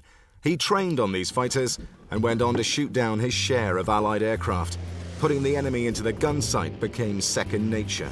When the bomber did fit in from wingtip to wingtip into the arc, into the circle, then you knew you were exactly 400 meters away. And that was our time to start by opening fire. The 109's top speed of 560 kilometers an hour was close to that of the Spitfire, But for many Allied pilots, having a 109 on their tail was a potential death warrant. The 109 had our great respect. By the same token, anything with black crosses on it had our great respect. And certainly this was a very excellent fighter aircraft. Alongside the 109's formidable machine guns, the plane also had a very lethal cannon. It was actually built into the engine and fired through the center of the propeller. The shells were filled with high explosives and carried a much heavier punch than the machine gun bullets, making it particularly deadly against enemy bombers. It reaches further, it is doing more damage, and of course it's a heavier weapon, and the ammunition is heavier as well. During World War II, more Me-109s were produced than any other fighter. Designer Willy Messerschmitt's winning formula for this plane's amazing success was to design the smallest fighter he could and hang the strongest engine he could find on the front of it. It was designed to be manufactured quickly and easily, and that was certainly very successful. It was built in sections. It was designed to take the engine off very quickly in case they had a problem. They could just bolt another one on and send it out. But there was a weakness, a very lethal weakness. It had a nasty habit of crashing on takeoff and landing. I think designers optimize an aircraft for high speed and for maneuverability and so forth. And oh yeah, by the way, it's got to land. It was very difficult to handle on the ground because the main landing gear was sort of toe out like that. It made it very unstable and wobbly. As you can see, the landing gear is rather tight. You know, you don't have much control as such in takeoff or for the landing. But you have to be a good pilot. You must know what is involved. Chance would not be better than 50-50 that you would crash before you're airborne. Almost a third of the 33,000 109s built were destroyed during takeoff and landing. And it's no surprise that there's only about 1 or 2 of them still flying today. The Me-109 is number 5 on our list of the world's greatest fighters because more of these aircraft were lost in takeoff and landing accidents than in actual air-to-air combat. The Me-109 was a good airplane, it just wasn't good enough to win the Battle of Britain. If Darwin had a favorite fighter, it would be the number 4 plane on our list, the revolutionary and evolutionary F-18 Super Hornet. The F-18 is one of the more lethal airplanes that there is out there, and I love flying it for that. I know if I get into the merge with an adversary airplane that he is going to die. I flew the F-18, or the CF-18, the Canadian F-18, from 96 to 99, and I would say that those were the 3 best years of my flying career. The F-18 is a multi-role aircraft. It can drop bombs and kill people, or shoot airplanes down and kill people. The F-18 is probably our leading conventional modern fighter of the present day. The greatest ever got up close and personal with the US Navy's latest Super Hornet squadron, the Fighting Redcocks, and Commander Nick Mongello, our personal F-18 pilot and tour guide. I'd be lying to you if telling you that it's not fun strapping on a jet that's able to go supersonic and do loops and dogfight and drop bombs and rage around down low. That's a lot of fun. Some planes are fast. This fighter is ballistic. Its 2 afterburning jet engines give it a top speed of 1.8 Mach, or almost 2,000 kilometers per hour. The turn rate you could get, the nose authority, it was just fantastic, and I loved it. The F-18 is an overachiever when it comes to fighters. It can fight air-to-air and hit the enemy with bombs on the same mission. Converts a flip of a switch from a fighter plane to a precision attack bomber, which is not a bad piece of switch hitting. The F-18 has been in combat for over 25 years. Armed with a 20mm cannon, bombs and missiles, the Hornet has proven itself during both Gulf Wars, Afghanistan and Bosnia. During Operation Desert Storm, Hornets flew some 5,000 strikes against the Iraqis, losing only 2 jets to enemy fire. It's very much heroic Imperial America getting out there and kicking ass. I can get into the target, I can carry a nice array of air-to-ground weapons, drop the bombs on that target, and I can go ahead and fight my way out. During the first Gulf War, Mongo put his money where his mouth is, proving himself in combat when his flight mixed it up with Iraqi MiGs. We were basically jumped by 2 Iraqi MiG-21s. We quickly, with a push of a button, went from that ear-to-ground master mode to the ear-to-ear mode, detected the MiGs on our nose at about 8 nautical miles. The missile hit the MiG at about half mile from in front of me, and I rolled over the top of him as he was exploding in flames about 1/10 of a mile beneath me. From the time they alerted us to the time we downed the MiGs was about 45 seconds. The two F-18s continued on their mission, smashing their targets and returning safely home. And believe it or not, pilots like Mongo are now even more deadly in their new F-18E Super Hornets. Case in point, his latest bit of high-tech kit, a helmet that's a little bit like Star Wars meets Buck Rogers. This is the joint helmet. This is somewhere around the $100,000 point. In this case, looks really can kill. Where the pilot looks is literally where the weapons are aimed. All I have to do while I'm in my plane, I can be flying that direction, is look left. I can lock my sensors on and my heat-seeking missile onto you and kill you. But all the high-tech computer-driven toys can become too much to handle. Pilots call it helmet fire when there's just too much for the human brain to process. The problem comes in is when you're multitasking, when you are operating the radar, looking at your forward-looking infrared, or defending against a SAM system where you have to use expendables or your jammer. So at times, you become task saturated. You can go ahead and have helmet fires, etc., and just start to lose it a little bit. The Hornet is a multitasker. It operates from land, but its natural habitat is the carrier, where deck space is tight. The plane even has folding wingtips, which means more room in the nest for other Hornets. Getting off the carrier means strapping the jet to a steam catapult, essentially the world's most powerful slingshot, and blasting a single 10,000-kilogram jet into the sky. It isn't exactly a hands-on experience for F-18 drivers. The flight computer is in control during the launch. Well, during the catapult launch in the F-18, the pilot does not hold on to the stick. Pilots must place their right hands in full view on the canopy rail before they're shot off the carrier. Basically, the airplane will fly itself away at about a 10-degree positive climb rate. Once the airplane achieves weight off wheels, then at that point the pilot can take his hand off the towel rack, place it on the stick, and continue flying. So the pilot is only allowed to touch the controls after the jet is actually flying. And if you think that's hard, try landing a multi-million-dollar jet on a postage stamp-sized carrier in the middle of the ocean. Day landings are something that naval aviators will go ahead and volunteer for any time to go out and get a day landing. But at night, nothing is routine. My palms get sweaty when I think about it. Bad weather night carrier landings are the hardest thing to do in aviation. Within the last 40 seconds of the approach, you probably make, on the average, 50 to 100 small engine changes to control my airspeed exactly and my glide slope.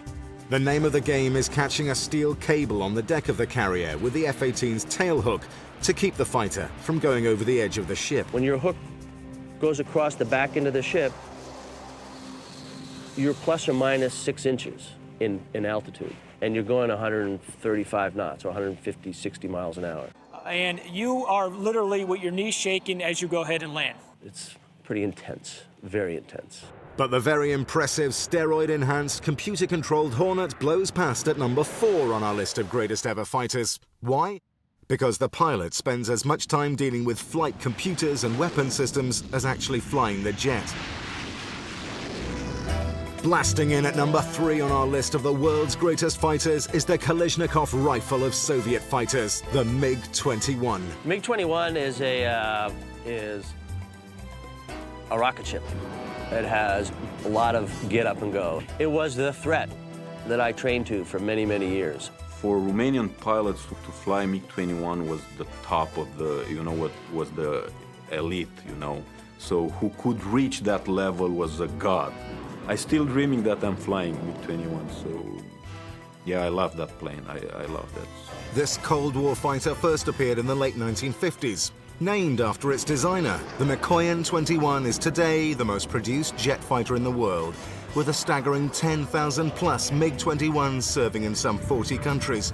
During the Cold War and over Vietnam, the MiG-21, NATO codenamed Fishbed, was the jet to watch out for.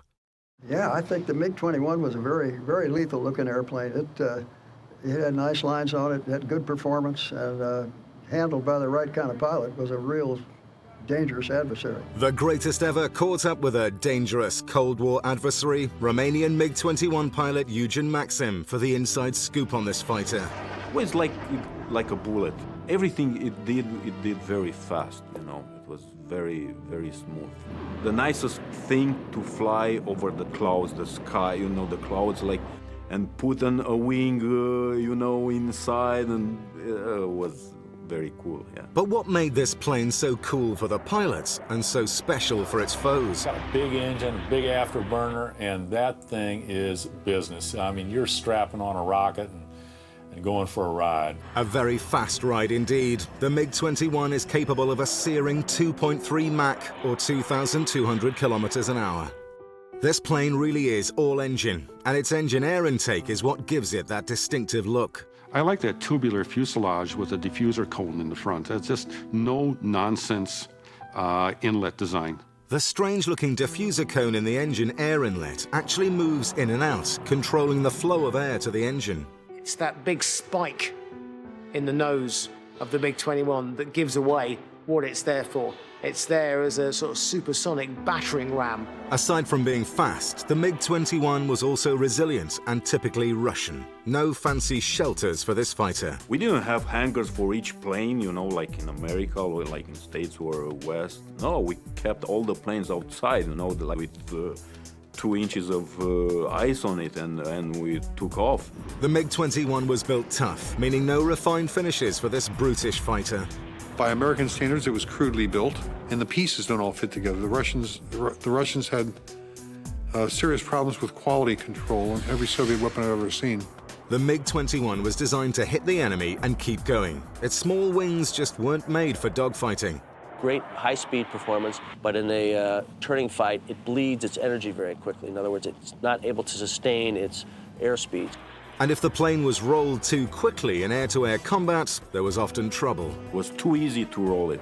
If you roll it, you know, more than 90 degrees per second, it was dangerous. You could go on auto rotation and it happened. Hard to handle with its short wings and short range, maybe, but was it done on purpose? I've often wondered if the Russians didn't put short legs in their planes deliberately to keep the pilots from defecting. That's not entirely a joke. But every Russian airplane I know have had short legs. The MiG-21's limited range, small wings and poor workmanship put it in the number 3 position of the greatest ever fighters. Number 2 on our list of the greatest fighters ever, the unmistakable Battle of Britain starlet, the Supermarine Spitfire. Flying a Spitfire was like dancing with the most beautiful girl at the ball. It's inspirational. It's just drop-dead gorgeous from any angle. It's the only airplane which reduced my wife to tears. A perfect combination of form and function. It is so responsive. You just feel part of the airplane when you get in. Sheer beauty, sheer balletic movement in the sky, the association of heart and land and soil and sky, and it punched out the Luftwaffe at the time that Britain was all alone. That's quite something. A champion of the air-to-air duel, the Spitfire helped turn the tide during the Battle of Britain in 1940. Armed with 8 machine guns, it knocked Luftwaffe fighters and bombers from the skies. The Spitfire's performance and aerial supremacy is all down to its wings. These elliptical or oval-shaped wings made this fighter instantly recognizable from below and deadly from above. The reason behind the beautiful wing design? Room for the guns.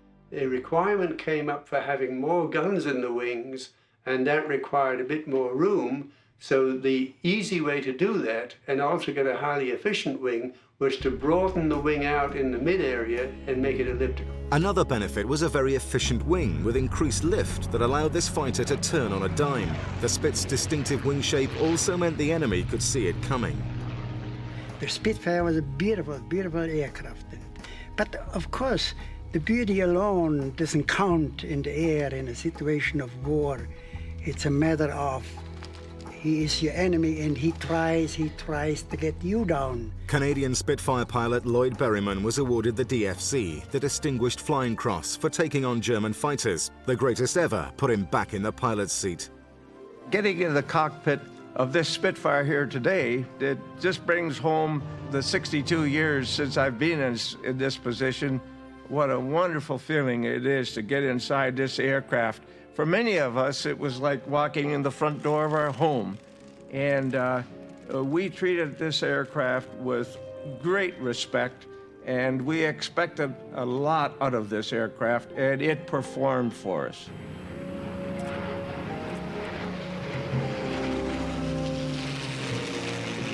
It was easy to fly, and once you trimmed it up after airborne, it was indeed just like flying on a cloud. Flying on a cloud maybe, but not for long. The Spitfire Mark II was a home defense fighter with a limited combat range of 600 kilometers.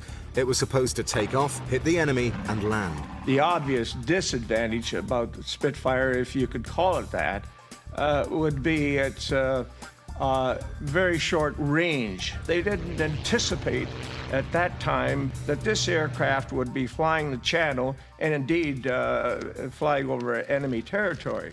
You had to be able to go all the way to Germany and come all the way back. And Spitfires simply didn't have the range. Problems aside, the Spitfire is a plane that has an emotional appeal all its own.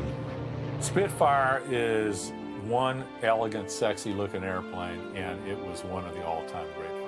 It has to be. Just look at it. Small, lightweight, beautiful, balletic, crafted, and a machine that really expresses the country it was built for and fought for, and a little tiny machine that stood up, really, with those great pilots to the might of Adolf Hitler in the Second World War. Now, come on, you can't beat that, can you? As far as I'm concerned, the Spitfire is the finest fighter aircraft ever, regardless of what anyone else said. It was a close call, but the Spitfire comes in at number 2 on our list of the world's greatest fighters. Why? Because its limited range meant it couldn't take the fight to Berlin and back. Something the fighter in the coveted number 1 slot did on a regular basis. Here's a hint. Like the Spitfire, it was powered by the incomparable Rolls-Royce Merlin. We've gone through 9 incredible fighters. All that remains on the greatest ever is the number 1 fighter of all time. In the number 1 slot, it's the superlative North American P-51 Mustang. I've had an opportunity to fly a lot of different fighters in my collection, and the Mustang has got to be right up at the top. Probably number 1 because the fact that it got me through the war, saved my life. It is a beautiful airplane. And the Mustang is the greatest fighter ever. I was very lucky enough to fly a P-51 Mustang in the States, in Texas, and it is as good as you think it is. The Mustang had a blistering top speed of 716 kilometers an hour, over 80 kilometers an hour faster than the ME-109. And no other fighter could touch its ability to go the distance, 2,400 kilometers. The Spitfire Mark IV was lucky to make it 800 kilometers. Our number 1 plane accounted for almost 5,000 air kills, more than any other Allied fighter, and created over 280 fighter aces. Who better to give the greatest ever an insight into our number 1 plane than American war hero and triple ace, retired Colonel Clarence E. Bud Anderson. The Mustang gave me an advantage because I felt like no matter what situation I was in, if I was at a disadvantage, I knew what to do to break the attack and perhaps press on and turn the tables. The Mustang made its name escorting American bombers deep into Germany.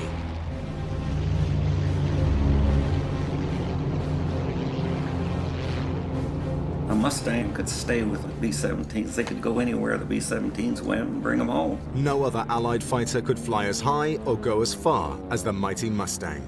It was historically successful. Hermann Goering, the head of the Luftwaffe, said when he saw Mustangs escorting bombers over Berlin, he knew then the war was lost. From Luftwaffe boss Hermann Goering down to the German pilots, they all knew the Mustang was the beginning of the end. The Mustang, it was always a frightening sight because you knew you have now not more than a 50-50 chance to be successful or to be killed. And racking up enemy kills was something Colonel Bud Anderson became very good at. One particular ME-109 didn't have a chance. And I had the old Mustang just climbed right up, just beautiful. Just inside him, fired a burst. I saw a little tracer go by his right wing, gave it a little bit of rudder, and then caught him right in the middle of the airplane. And I could see the wheel well, I could see the grease, and I could count the rivets. I was so close. And he just rolled over there from 29, 30,000 feet and just went straight down. So what gave the Mustang its edge in combat? It was this fighter's wing design that resulted in its unequaled speed, maneuverability, and range. The design of the P-51 wing incorporated all the good lift-drag ratio features of the elliptical wing of the Spitfire without the complication of manufacturing. The secret? This new wing design was easy to build and provided unmatched lift for its size. It was a very high-performance airfoil, and fortunately it also gave it a pretty maneuverable airplane too. It was a great innovation. The Mustang, conceptually, was a greatly improved Spitfire. It had much more legs than the Spitfire did, but all the other positive characteristics. But it was a combination of luck and Anglo-American ingenuity that turned the Mustang into the greatest ever fighter. Initially, the airplane came out with the Allison. Somebody got the idea, hey, let's try the engine out of the Spitfire and the Hurricanes. That engine is what made this a great airplane.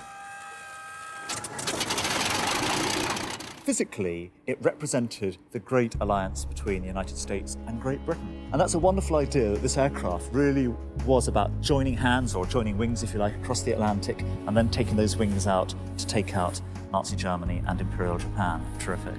The greatest ever couldn't pass up the opportunity to fire up the Mustang's Merlin and go flying with Ed Shipley, one of the most experienced P-51 pilots flying today. And we give rides every day in this Mustang, and what we tell people is when you get in this thing, it's going to be like taking one of the national monuments out for a ride. I mean, there's just so much history involved with it. It's unbelievable. It just sends a chill through your spine when you get inside it. The P-51D model is the quintessential Mustang, fully loaded with 650 caliber machine guns and the classic bubble canopy. It's a big, heavy airplane.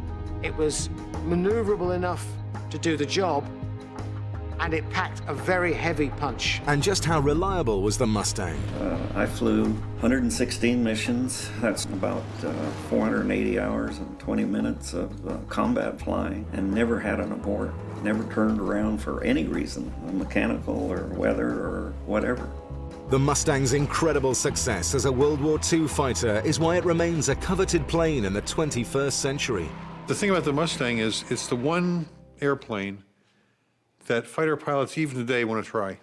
Well, at the moment, I'm sitting here thinking I'm probably one of the luckiest pilots kicking around in that you've picked 10 aircraft and I've flown 3 of them. But I won't really consider myself truly lucky until I've been in a P-51. You know, I've gotten a chance to fly all kinds of airplanes, from Corsairs, Spitfires, F-86s, and as far as I'm concerned, the Mustang's the greatest fighter of all time. I still fly the Mustang today. And not just a Mustang, but a Mustang painted just like my old Crow that I flew in World War II.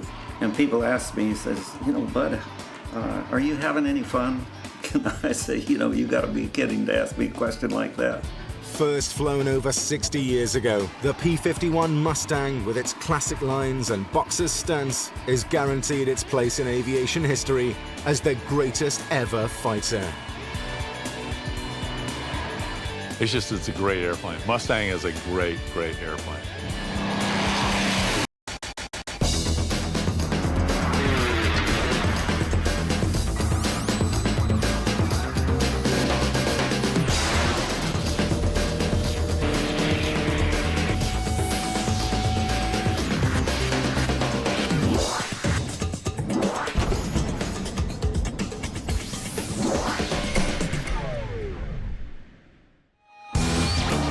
Tonight, the greatest ever goes in search of the ultimate two-wheeled ride. A motorcycle is a machine for making you feel good.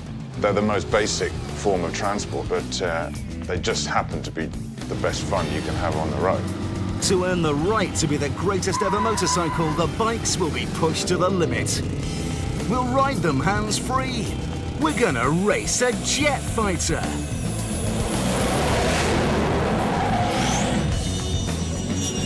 And we're gonna try and destroy them.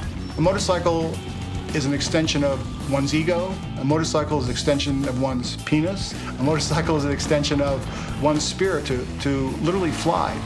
After you've ridden a 500 Grand Prix bike or our MotoGP bike for that perfect lap. There's nothing else that can that I have ever witnessed that comes close to that.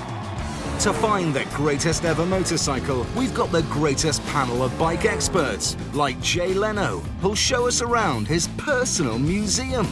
Why does anybody like bikes? You're either attracted to it or you're not. It's a bit like all of a sudden you're attracted to girls. Well, what is it about the girl? Well, there's certain parts of it you find intriguing. Some people call it an obsession, some people call it an addiction. Some people just call it the greatest thing in the world. Now sit back and hold on, as you're about to discover the ultimate ride. Starting our countdown is a bike that symbolizes rebellion. It's well earned. It's the Harley-Davidson Knucklehead. Knucklehead, that sounds like a lot of work. The Knucklehead has probably the highest sex appeal factor on the Richter scale. Well, there's no doubt, if that bike hadn't existed, Harley wouldn't exist today. Launched in 1936, it wasn't until after victory in the Second World War when servicemen returned from the battlefield and were looking for some wild peacetime excitement that this Harley legend was born. It's like being able to buy a hot rod. You know, it was the fastest bike of its time in America. The Knucklehead's twin V-align cylinders doubled the engine's brake horsepower. While previous Harleys could do 65 miles an hour, the Knucklehead's 1000cc V-twin could do 100. Even so, it wasn't fast enough. Everyone wants their bike to be kind of quicker and better than the next guy's, so people really started heavily modifying their machines, and to start off with, it was all about stripping them down to their essence. They chopped bits off to make the bikes lighter and faster, and rechristened them choppers. It was an expression of bucking the rules, and from that point on, people who rode motorcycles were the bad people. Being a bad boy was really liberating. It created an image that continues to this day. So this is my 1945 Knucklehead chopper. The engine is what makes the Knucklehead a Knucklehead. The heads here, this is why they call it a Knucklehead. Supposedly it looks like these knuckles on a fist, right here, just like that. This knuckle, of course, isn't stock, it's chopped, or what we say, chopper. It's, you take off all the unnecessary equipment and you customize it so that it's your own. We have a chrome Springer front end. Stock, of course, was black. This is a 21-inch front wheel with a modern disc brake. Small headlight here. These, what they call dog bones, to bring the handlebars up into baby apes. I think it makes the riding configuration more comfortable where you're up here. It vibrates, it roars, it hugs the road. It's part of you and it's part of history. The idea was you sort of got on the road. There were big wide seats, as you can see, comfortable, softly sprung. Because in America, especially in the Midwest, it was 200 miles dead straight. It's kind of agricultural, but you do it with a big grin on your face. You know, it's a fantastic thing. 60 years on, and the Knucklehead's legacy is still alive in all modern Harley V-twin engines. But a whole new type of rider has taken to the road. Why do I ride a Harley? You know, I like Harleys and I like my Harley friends, but I love the person that I turn into. The person I turn into is one that's just completely saturated with all my senses. Sight, I see the unblocked, unobstructed views of this God-given country. Sound, of course, I hear that beautiful American legendary rolling thunder. But the most important is the taste. And you go, what do you taste when you ride a Harley? I taste the Spirit of God. Every time I'm on that motorcycle, I thank Him for the freedom and the ability to cruise on my V-twin. When you look at a modern Harley now, and you look at a Knucklehead next to it, you can see the two are kind of absolutely genetically related. There's a really close DNA between them. All Harleys share a unique sound, but even this fantastic rumble originates from the Knucklehead's V-twin. They make this roar, kind of like a thunder. It's in your ears, it's in your head, it's in your blood. And it's a roar, kind of like you're on a wild beast. And as you ride, it talks to you. It goes, I'm feeling good, I'm feeling good, I'm feeling good, I'm feeling good, I'm feeling good. Potato, potato, potato, potato. And the more you crank the gas, the faster it gets. The more sound comes out of it, louder and louder. But just how unique is this rumble?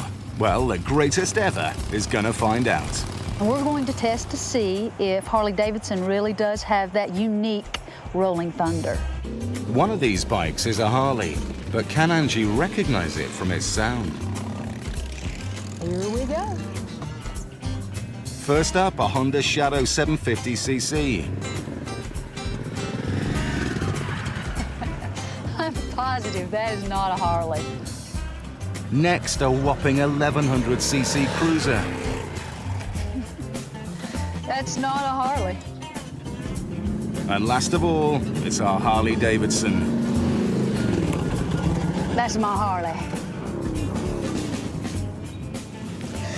Did I get it right? Yeah! Woo! The Knucklehead, I love it because it was the great-great-great-great-great-grandfather of what you see on the roads now. It's an eye catcher. I'd say it's a classic-looking, beautiful Harley. It's a rolling art. Rolling art it may be, but it's the bad boy image that sells Harley-Davidson motorcycles today. So you get the dentists, you get the lawyers who are in their office from Monday to Friday. Saturday, they iron on the tattoos, they put on the false beards, and they go chugging around in a Harley-Davidson. The Knucklehead's pure motorcycling emotion. It's just about riding, whereas the modern one's about being seen on it somehow. It doesn't have the purity of a Knucklehead. The Knucklehead is certainly a classic, but for turning this symbol of freedom into an executive toy, this Harley gets 10th place. Coming up, 9 more fantastic bikes, including the most audacious race bike ever built. It seems like a crazy attempt to reach for the stars. And the bike that put Italy back on the road. It's the sound of Italy. It's the sound of Rome and Milan. As we search for the greatest ever motorcycle. In our search to find the greatest ever motorcycle, the Harley-Davidson Knucklehead claimed the number 10 slot. And at number 9 is the most daring motorcycle ever built. It's the 1955 Moto Guzzi V8 race bike.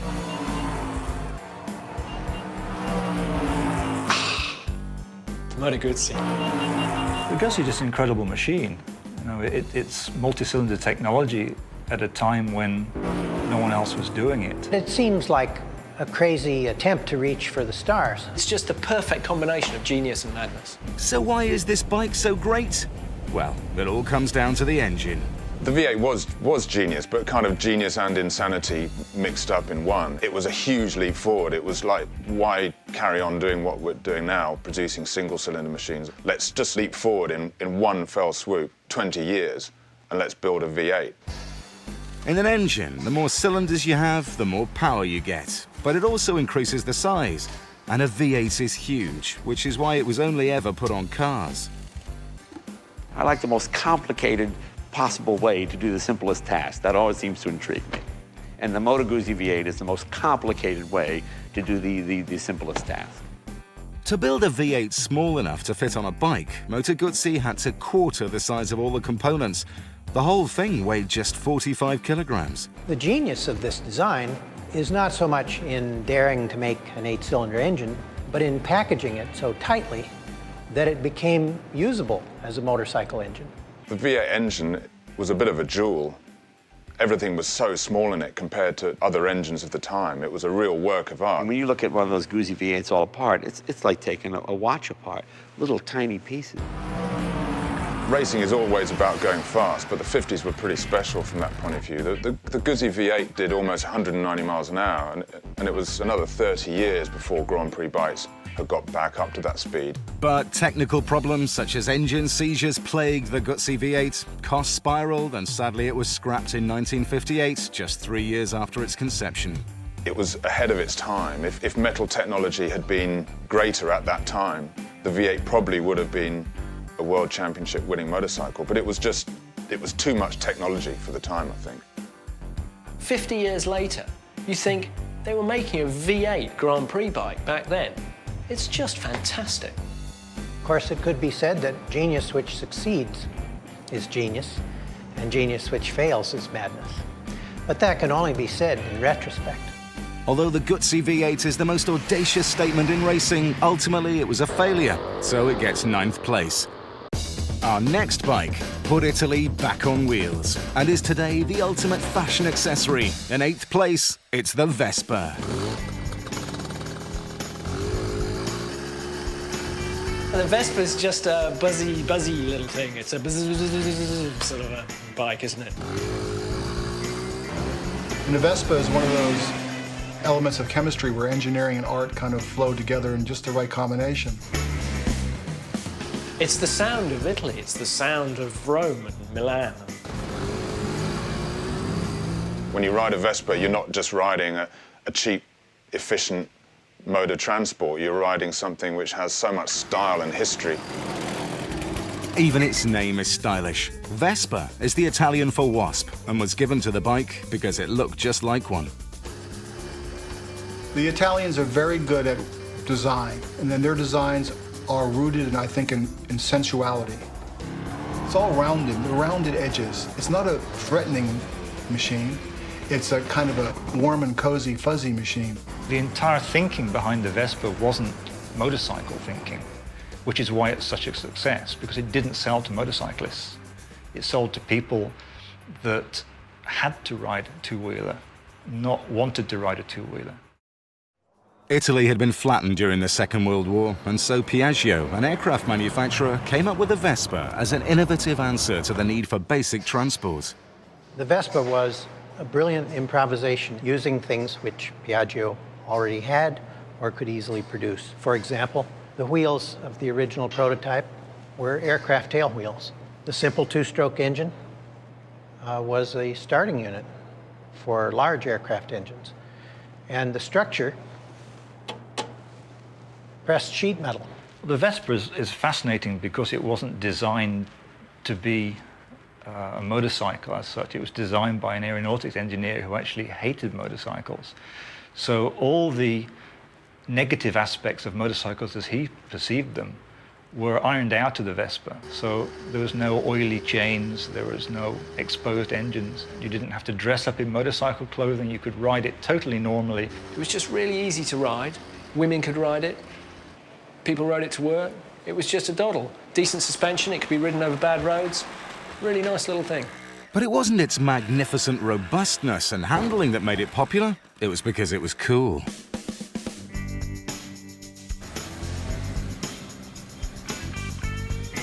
Celebrities wanted to be photographed on them. Pop stars wanted to be photographed on them. Piaggio understood about marketing. He just made it the symbol of the scooter. You didn't say a scooter, you said a Vespa. It's meant so much to so many people. After the Second World War, it got Italy back on the road.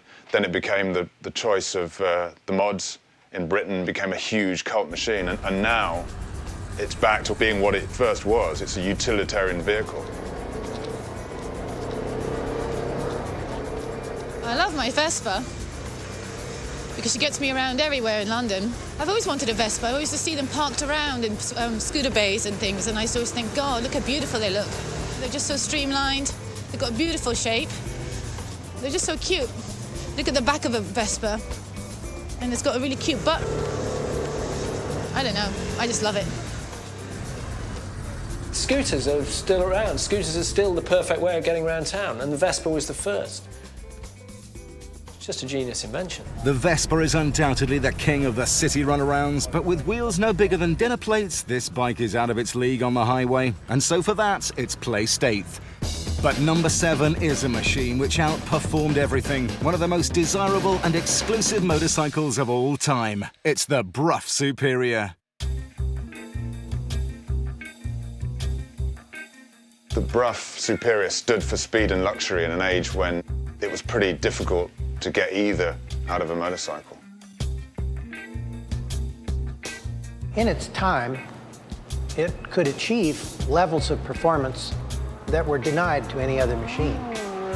It's 1924, and it's a bike that's guaranteed to do 100 miles an hour. I mean, that's just madness, isn't it?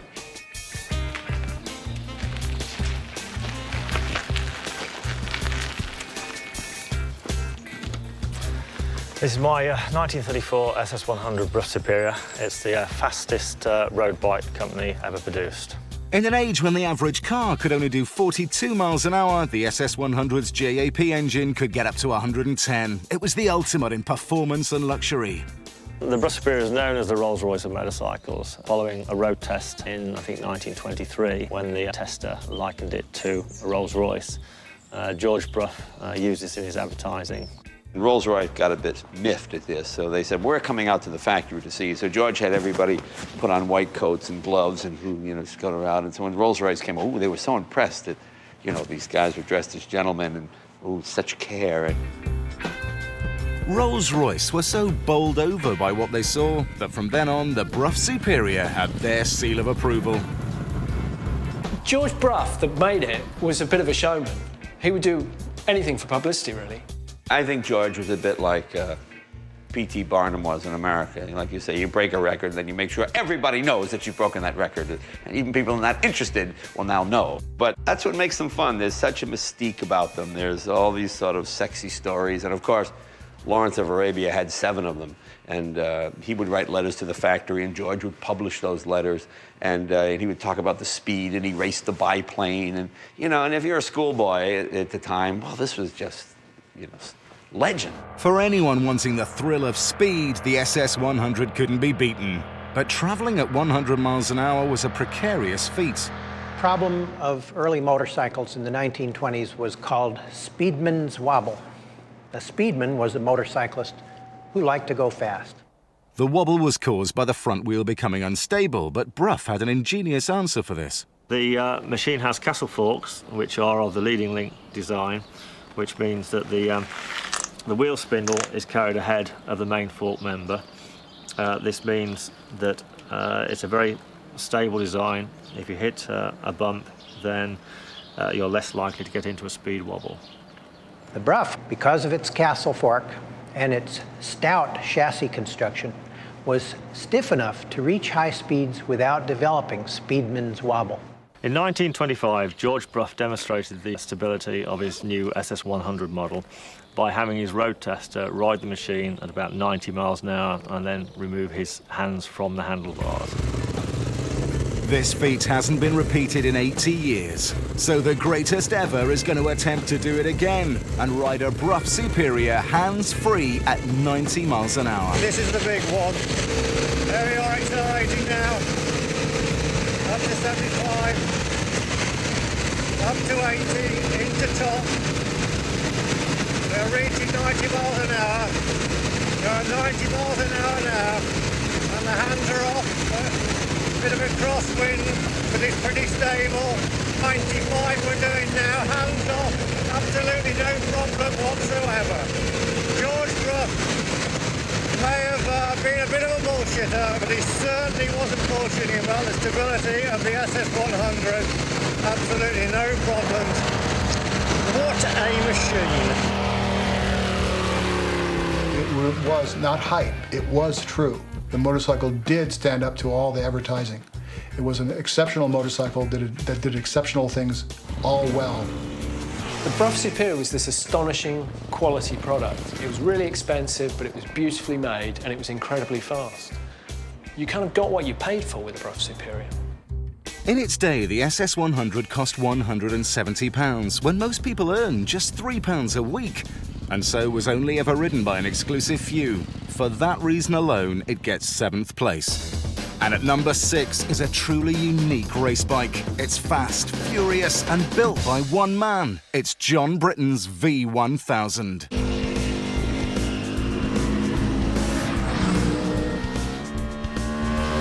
John Britton was a man obsessed. The Briton is just 2 fingers up to the whole motorcycle industry. Everyone that's ever got their hands dirty working on a bike has dreamt of making one. They've dreamt about creating a motorbike, and John Britton actually did it. In the early 1990s, John Britton, an engineering genius from New Zealand, stunned the world with a race bike that he built in his garage. The Briton is a unique machine because it just shouldn't have ever happened, really.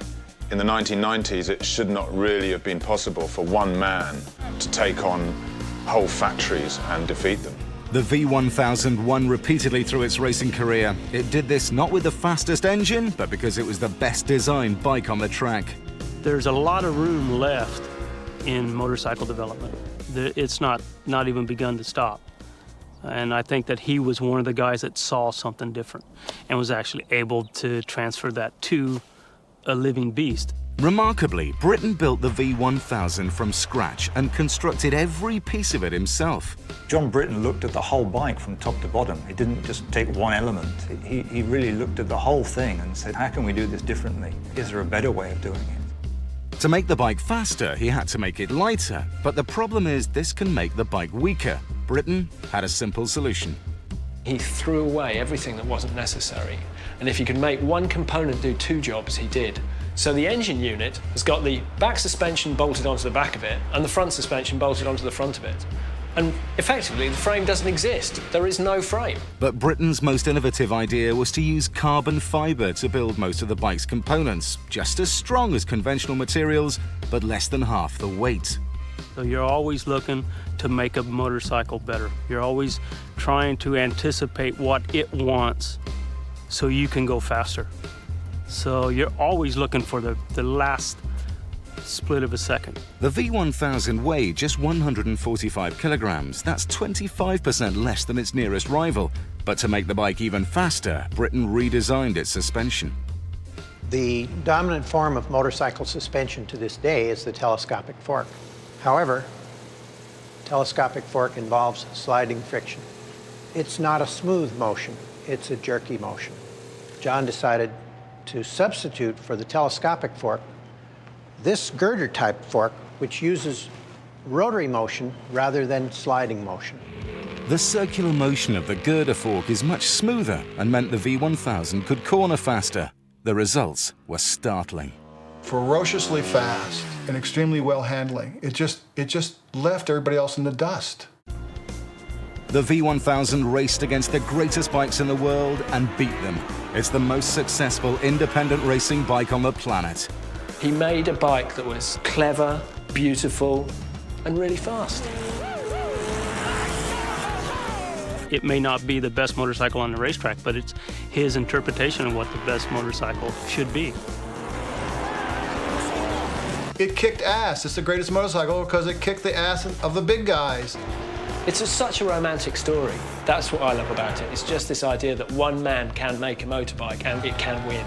But the V1000 has a tragic end. John Britton passed away after a short illness just 3 years after building the bike, and the revolutionary technology died with him.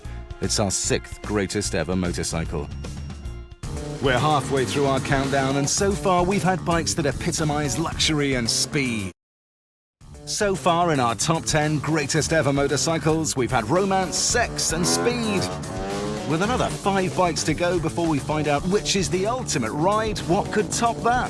Well, how about a bike that has all 3? A British motorcycle that became an icon on both sides of the Atlantic. It is the Triumph Bonneville. Triumph was the quintessential British motorcycle. And in the 50s, the company was made the coolest thing on earth when Marlon Brando rode a Triumph in the Wild One. He didn't ride a Harley, he rode a Triumph. For this British export, Brando was key to selling it successfully in the USA. When Marlon Brando rode into the Wild One riding a Triumph, it set a new standard for being a bad boy. They were the coolest bikes in America. It was kind of like bare naked sex in a rough and rumble American way. The Bonneville was the kind of bike that every young, thrusting male wanted because it was performance personified. And it was performance that gave the bike its name. You call a motorcycle the Bonneville, it's all about speed. A modified and streamlined Triumph set a new land speed record of 214 miles per hour at Bonneville, Utah. It was the fastest bike in the best range of bikes that were on the market. It was light, it was powerful, it handled well. It was the ultimate go-fast motorcycle back in those days. I remember when you went into the Triumph dealer, all Triumph Bonnevilles had that sticker on the gas tank that said, for the expert rider only. Well, of course, when you're 14 and never even sat on a motorcycle, well, that's the one you have to have because obviously you're an expert, or will soon be. The Bonneville 650cc twin-cylinder engine provides loads of power. But with 2 large pistons moving up and down at the same time, it has a major downside: vibration. This is my 1970 Triumph Bonneville. I'm going to start it up so you can see the vibration.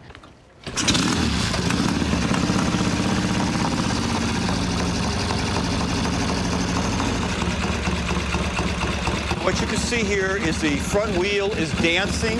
That's due to the vibration.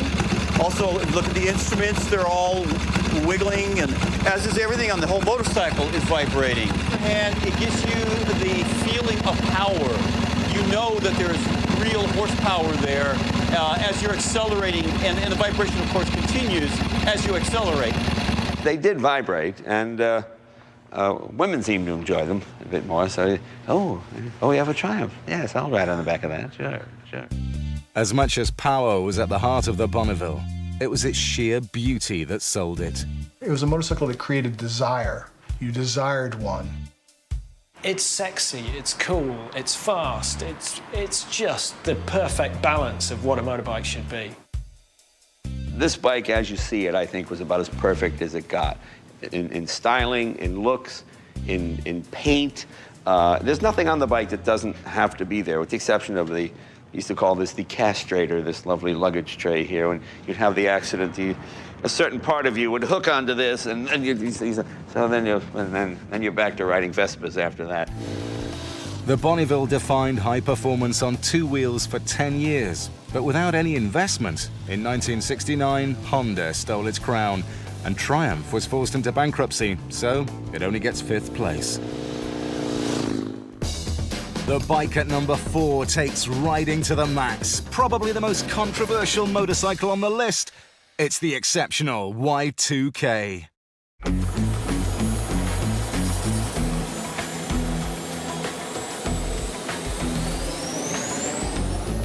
Well, this is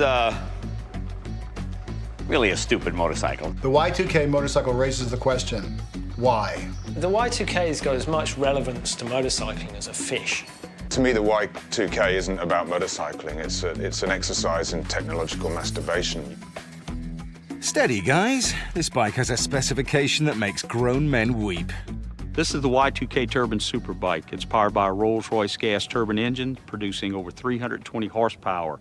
This little engine is capable of over 400 foot-pounds of torque at 2,000 RPM. The bike weighs essentially 500 pounds, dry. It will hold 8 U.S. gallons of diesel, kerosene, Jet A. Quite literally anything that'll burn, this motorcycle will run on it. Its incredible jet engine is taken straight out of a helicopter and means the Y2K can travel at 250 miles an hour. It doesn't make any sense at all. And it's one of those things you can only run in America. In England, you'd be in prison. You'd be in prison within minutes of having this stupid thing on the road. Jay's owned a bike almost 4 years now, and he's quite literally our test pilot.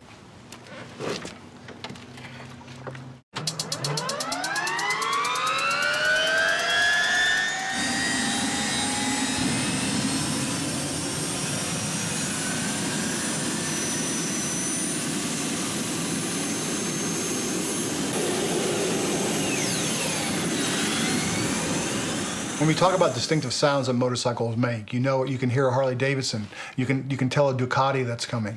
But the Y2K makes a sound signature unlike anything else on wheels. You feel like there's an F-16 landing in your backyard, but it's Jay on his Y2K. Well, it's a great fun to ride. It's a bit like flying a jet plane, but on land. I mean, you open the throttle and you hear, and then you feel this tremendous fire as the turbine, and it's like, it's frightening to drive, but then again, it's sort of exhilarating. You just kind of go, oh, I'm still alive. Why would you put a jet helicopter engine in a motorcycle frame and try to pilot it down the street? And the answer is, because we can. I mean, this was meant to lift a Bell Ranger helicopter with 6 guys in it and full of equipment. You know, what does that weigh? 5,000 pounds? This is 450 pounds, so power to weight ratio. Do the math! At 250 miles an hour, the Y2K holds the Guinness World Record as the fastest production bike ever made. It's also the most expensive. Well, the motorcycle's at $185,000 on for the faint of heart, but obviously you have to be able to stroke the check to have this kind of a sensation in your life. And like I said, if you could bottle and sell, it'd be the most addictive drug in the world. And This is the kind of drug I want to be addicted to. I'll show you something cool on this. Look at the rear taillight. But behind this gimmick lies a serious story built on experience. And I was sitting at a traffic light one day, and there was a Nissan Infiniti, you know. And I could see the guy easing up to look at the bike, and I kept trying to go forward, and he kept easing up, and I realized I couldn't go anymore. I'd be in traffic. And you've got 1,200 degrees coming out of this exhaust. And I look back, and I see his front bumper start to go, because it's plastic. It just smells like this, you know. So I'm like, oh, gee, it's like, my pull away. I don't think he probably noticed till he got home. It might do 250 miles an hour, but what's the point of doing 250 miles an hour if you can't really go around corners? It's not a complete motorcycle. It's a kind of a bit of a gimmick, I suppose. Gimmick or not, the greatest ever is about to find out. We've set up an experiment to test the sheer power of the Y2K's acceleration at Acadiana Military Airport, Louisiana. The Y2K turbine superbike is about to go head-to-head with an L-39 jet fighter. From a standing start, the bike hopes to beat the low-flying jet over a mile-long course. Certainly, I'm nervous. The rider is obviously the guy that's got this rocket between his legs. We've got a special stunt rider here, and James Kane has agreed to ride the bike. I'm confident that we've got the horsepower and the torque to get the job done.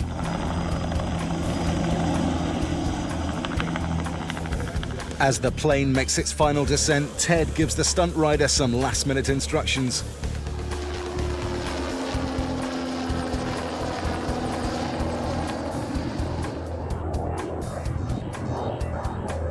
Oh, we're going to beat the planes, no doubt. It's just how bad now. I told him to let it all hang out. Don't hold anything back.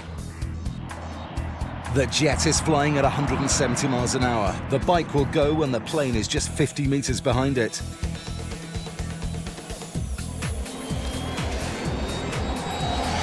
It's a test of pure acceleration.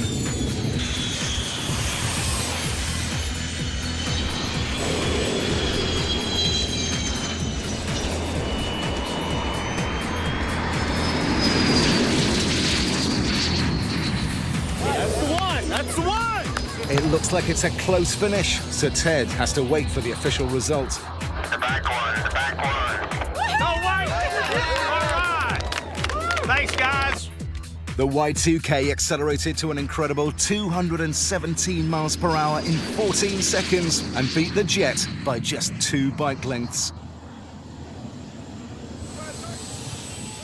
I think it's one of the greatest motorcycles because someone said, let's stick a jet motor and 2 wheels. I mean, that's pushing the envelope. The Y2K doesn't do it for me at all. I think it's just a guy with a small dick trying to prove something. Most of us didn't have the opportunity to become a jet pilot and fly F-14s and Top Gun. This is Top Gun. It really does scare you half to death, but it's great fun. I think they should get the points for just doing what no one else would have thought wise to do in the first place. Top Gun or not, the experts' decisions are split, and for that, the Y2K is stuck at number 4. Our third greatest motorcycle is one of the most pivotal bikes ever made. It changed the way all bikes were designed. It's the Honda CB750. This was the ultimate motorcycle of its time.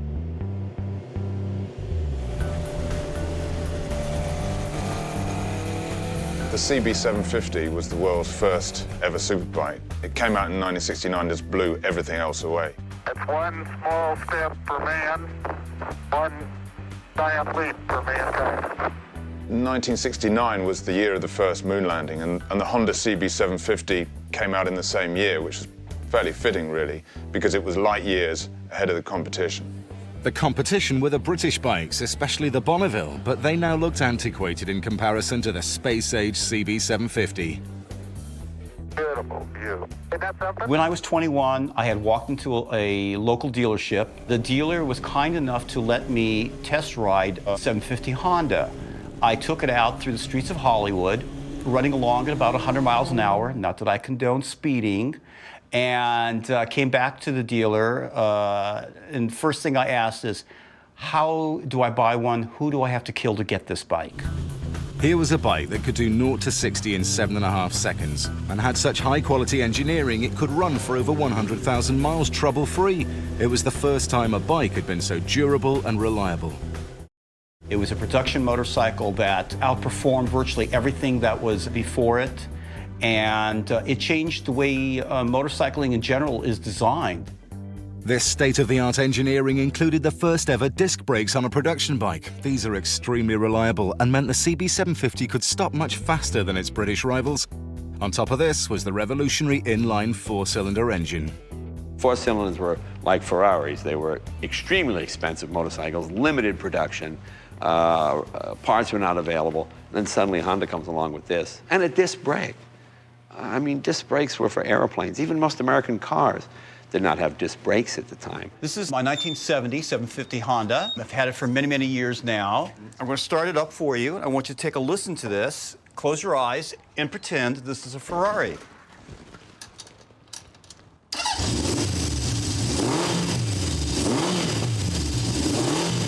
Even now, most high-capacity motorcycles you see on the street are inline 4s, just like the CB750.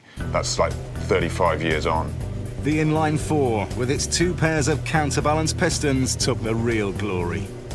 Developed in Grand Prix racing, this removed the vibration that had limited the engine capacities of all previous bikes. It meant steady power, even at high speed. One of the tests that the dealers, salesmen tried to show was that they would balance a glass of water on the seat and rev the motor and show that it still stays there. It just so happens I have a glass of water right behind me. Let's try that test.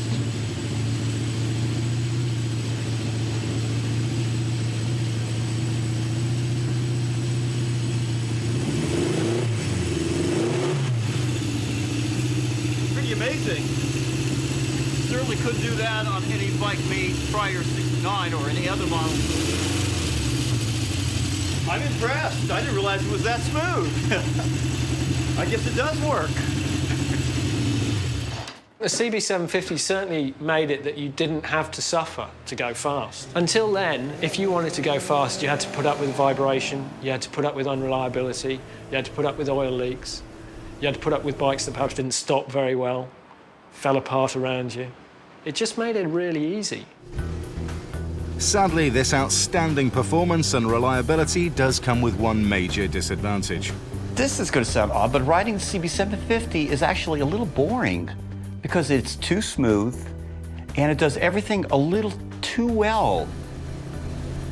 I guess British and Italian bikes are about emotion and Harleys are about emotion, whereas the Honda wasn't. It was a much more clinical bike. It ticked all the boxes.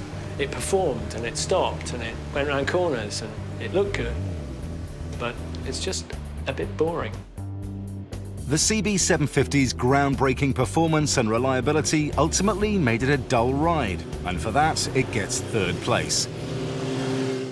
But at number 2 is a bike that will give you the ride of your life. From its extraordinary looks to its phenomenal performance, it is the Ducati 916. The 916 is sex. The 916 has got it all. What makes the Ducati exceptional is the fact that it looks amazing and it was this beautiful looking package, but it also was phenomenally successful on the racetrack. The Ducati 916 started its life as a production sports bike, but became a race icon when it won 3 consecutive World Championship titles. It's basically a racer on the road, but it's much more than that. What Ducati did was introduce seriously beautiful design to a high-performance motorcycle like no one had ever done before them. They really thought about the aesthetics of the thing. It was a completely fresh styling job. They moved the exhaust under the seat. They put this fairing on with these really distinctive headlights in. It was just this wonderful package that was really slim and everything fitted together beautifully.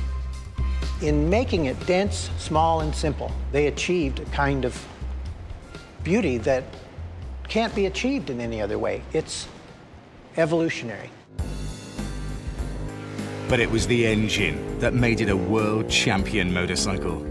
When it came out, all the Japanese factories were racing around on 4-cylinder machines, but the Ducati brought things back. It came out with a V-twin engine, which might not have had quite as much power as the inline fours, but it was the way it produced the power. A 4-cylinder engine delivers high power at high revs, which is great for straightaway speed.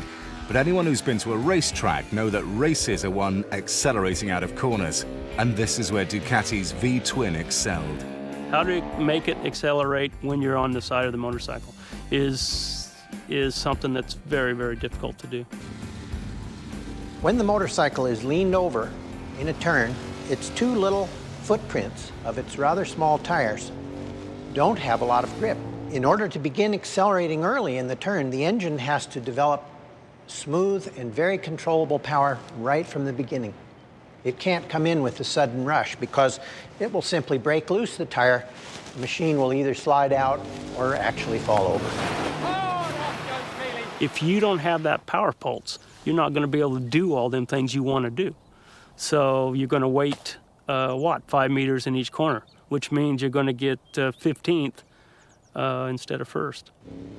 Ducati's 90-degree V-twin engine was developed for the specific task of accelerating smoothly off of corners. You get a lot more traction. You can feel the rear tire a lot more closely so that you can accelerate much harder because you really can feel what's going on at the back of the bike.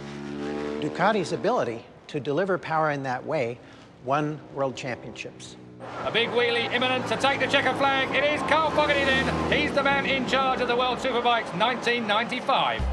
The 916 dominated World Superbike like no bike has done, winning a record 13 of the 17 constructors' titles it competed in, and sales of the road version thrust Ducati from a small-time company into a world heavyweight sports bike manufacturer. The 916 is one of the great bikes because it redefined sports bike design in the 1990s. Not only did it look great, it also performed really well, and it reintroduced the V-twin as a serious, high-performance engine configuration. It epitomizes Italian styling excellence, engineering excellence, and competition success in a single machine. It's this perfect combination of sound, racing success, and fantastic riding experience. Oh, and it looks brilliant too. For its space-age design and incredible power delivery, the Ducati 916 is the second greatest ever motorcycle. What a machine! We've counted down 9 incredible bikes in our top 10 search to find the greatest ever motorcycle. But which one gets first place? We're about to find out. In search of the greatest ever motorcycle, we've gone through 9 incredible bikes that combine performance with romance, styling with sex. Great bikes, but none as revolutionary as our #1 machine. It's been in production for almost 50 years and has put whole nations on the road. The greatest motorcycle ever is the Honda Cub. The Honda Cub is the bike that made Honda. It was just a motorcycle that took over America. Honda Cub has to be #1 because it's the biggest selling bike of all time. You can't argue with that. With more than 40 million Cubs built, that's more than the entire population of Canada. What Soichiro Honda wanted to do when he designed the Cub was to have an incredibly simple machine that would have huge mass appeal. The engine in the Honda Cub is not more complicated than the engine in a lawnmower. Although it's got just 4 brake horsepower, it can pull 50 miles an hour with its 1-cylinder air-cooled engine and 3-speed automatic gearbox. You don't get much simpler than that. It's sort of what got motorcycle people started, because you could go down and buy it and it ran forever. It was a get-on-and-go vehicle, and this was the key to Honda's tremendous success marketing his products in the United States. In the 50s, motorcycling had such a bad reputation. If you were a biker, you were either a rocker or a Hell's Angel. In order to sell the Cub, Honda had to appeal to a new type of rider, ordinary people. Anybody could ride one. Your parents wouldn't get mad at you. In fact, your parents wanted to ride that motorcycle when they saw it. The world was hooked, and it wasn't long before the Cub went global. This is the amazing new Honda Super Cub with a unique four-stroke engine to zip you up hills, give you up to 221 miles per gallon, and speeds up to 40 miles per hour. Everyone's ridden one. It's like a universal experience. Everyone's ridden a Honda Cub. You know, everyone from Bangkok to Birmingham. The Cub was built to be abused. This isn't the kind of machine that you're meant to lavish love and care on. These things are designed to be driven into the ground. It doesn't matter what the Cub faces, it seems to keep running. So the greatest ever is going to put it to the test. And who better to help us than Charlie Borman, who with actor Ewan McGregor pushed his bike to oblivion around the world. Okay, today we're going to try and destroy a Cub 90. And I've been told that you can drain the oil and put any old oil in it. There we go. Can I take a tub of some old cooking oil? Stupidly, what I've done is I've left a nut inside here. So now I'm going to have to fiddle around for the nut. I'm going to put this chip oil in there. It's pretty rank stuff. It's almost a Formula One oil change, that. I would say, you know, you shouldn't try this at home, okay? There we go. There's no smoke out the back, so it should be okay. We'll just have a quick drive around the block and see what happens. Okay.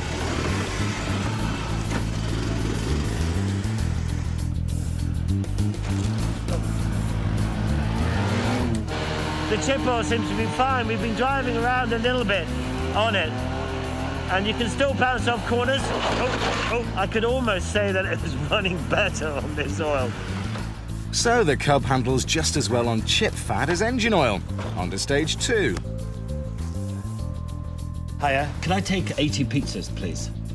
The Cub weighs just over 50 kilograms, so Charlie's next challenge is to overload it until it carries 4 times that. There's not enough weight with the pizzas, so we're going to, I want to buy some more fruit and get as much on as possible. That's sweet. Look, that's the old sort of... Oh, it's top heavy. All this fruit and pizzas weigh 200 kilograms, the equivalent of a small family.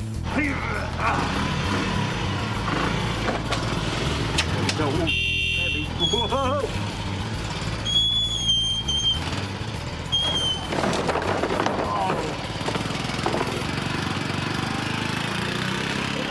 Well, not as conclusive as we'd hoped, so time to try something more drastic.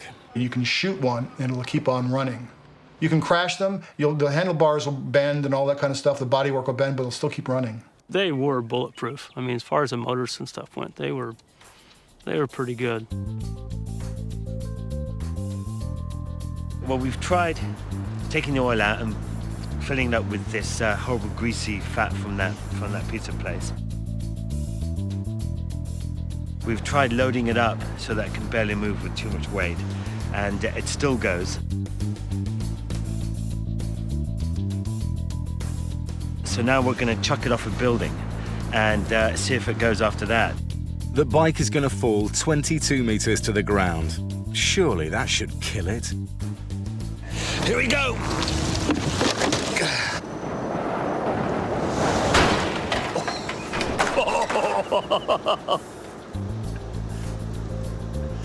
That looks all right, actually. The wheels are dented, but it looks all right. The bike was traveling at 54 miles an hour when it hit the ground. There's surely no way it can still work.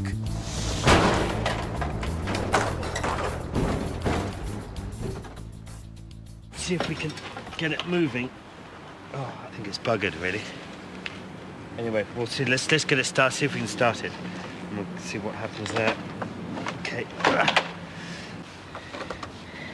Ooh. You see the indicator?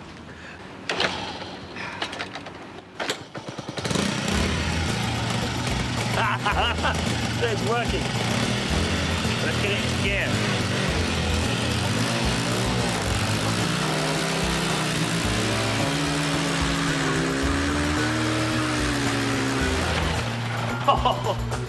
Well, it's still going, ish. At least it went forward. And so effectively the bike has won, and they are indestructible. It's you know, testimony to the bike. If you're seeking to destroy a Honda Cub, if you have sufficient amounts of C4 explosives, you'll probably be successful. Other than that, you got no chance of knocking one down. They'll just keep coming. It's like Dirty Harry. The Honda Cub helped build an automotive empire, still going strong after 47 years. It's cheap, simple, exciting to ride, and definitely indestructible. It is the greatest ever motorcycle.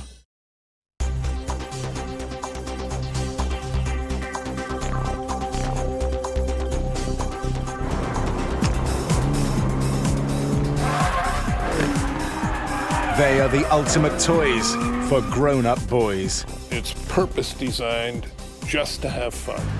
Built to appeal to the rebel in all of us. It is a very, very special sensation of courting death. It's as simple as that. Most cars are made for getting where you're going. Sports cars are about the thrill of the journey. It's outrageous, it's passionate, it's emotional. Can I say it's better than sex? Through the years, there've been some gems, but which one deserves the title, greatest ever? To help us narrow it down to 10, we asked the world's top drivers, collectors, critics, and enthusiasts what they thought. Our experts looked at performance and pedigree, style and technical innovation, and along the way, showed us what makes a truly great car.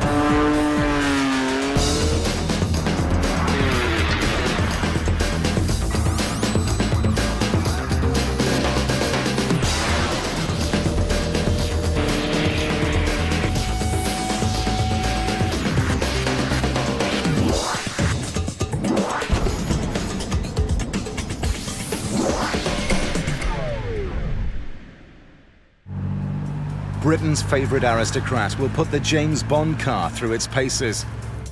Actor Steve McQueen's son Chad takes his famous father's wheels out for a curtain call, and we'll find out why he's using simple garage tools to explain some revolutionary technology. We're also going to try and get Ferrari's latest supercar to triple the speed limit on a Louisiana interstate. So brace yourself for a red-hot ride as we count down the greatest ever sports cars. We begin our greatest ever countdown at number 10 with a car whose name literally says it all. The legend has it that when the designer first brought it out to the factory, one of the workers, he said, Countach, which means, wow, my God, incredible.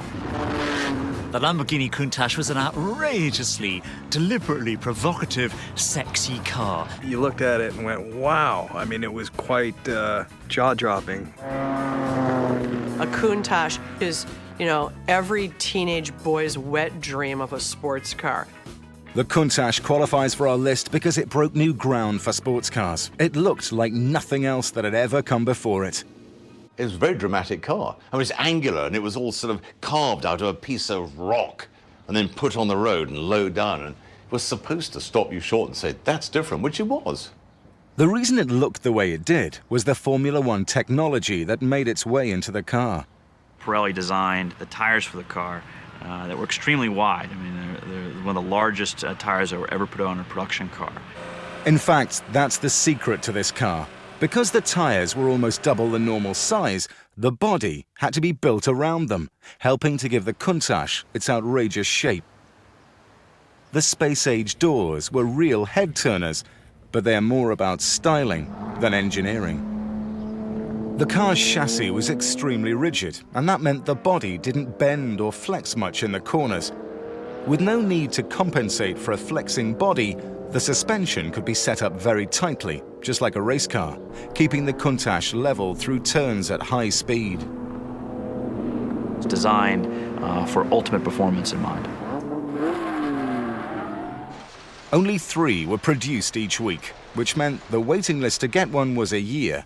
It also came with a price tag of $150,000, inspiring the phrase supercar.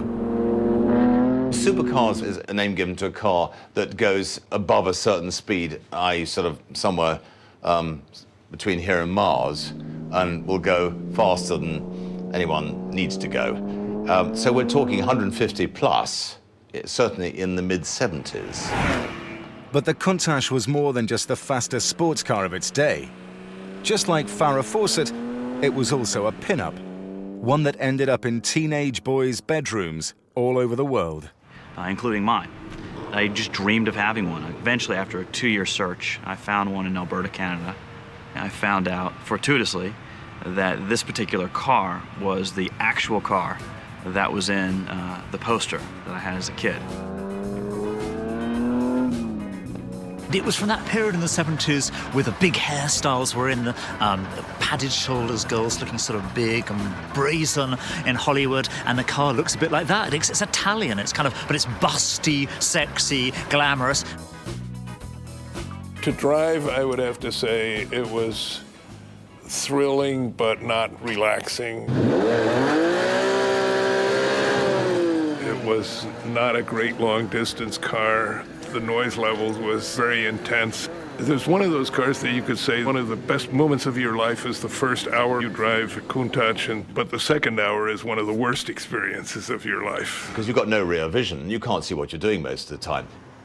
Bad visibility while driving forward was one problem, but with a tiny rear window, reversing was even trickier. You know, the Lamborghini factory taught people how to back the car up, and you actually have to put the door up. Crawl out and sit on the sill with one foot on the gas and one hand on the wheel, and then look over your shoulder. So you had to hang out of the car to drive it. It's silly, but for the 15-year-old boy in you, it's absolutely fantastic. But what seems fun to a teenage boy was definitely not for everyone's tastes. It's a car, you know, you take from your house around and then come back to your house, and it wasn't meant to be reversed. Like many things that got our attention in the 70s and 80s, the Countach doesn't necessarily stand the test of time. For a lot of people, this car is downright ugly. It was a cross between Star Trek and something the hairdresser would really want to travel around in. So when you look in a Countach, if you can get lower down, low enough down the road and actually look in the window, you expect to see someone with a big gold chain around their neck and, you know, a few hairs poking out and a shiny shirt, looking frightfully pleased with himself. It's a car that's meant to be aggressive, but it's a kind of BG on wheels. You always imagine the person that drove it looked like Robin or Barry Gibb and had big bouffant hair of the time and a medallion down here and big flared trousers. That's what it was like. It's flamboyant, it's baroque, it's a combination of Liberace and Hugh Hefner. It sums up the 80s and 70s. It's just gross, I'm sorry. Yes, it was one of the first supercars. It turned heads wherever it went, and just looking at it helps revive the 80s. But looking at it ultimately is the problem with the Countach. That's why it goes no higher up the list than number 10. Coming up, 9 more amazing machines, including the fastest road car in the world, as our search continues for the greatest ever sports car. In our quest for the greatest ever sports cars, the Lamborghini Countach claimed the number 10 spot with its mixture of F1 technology and outrageous Italian design. At number 9, a car so fast, so intimidating, it wasn't allowed on the streets of North America. Skyline for me is a dream car. It's like the heartbeat of Japan. You know, it's the Ferrari of the Orient.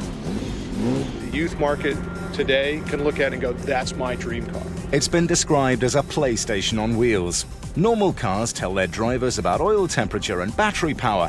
The Nissan Skyline has its own computer system that tracks and controls everything from G-force to turbo boost to the amount of torque to the front wheels. This car has an engine management system that controls all of the sensors, the injectors, everything. Banned from US roads, the Skyline has become a much better match for the racetrack in North America.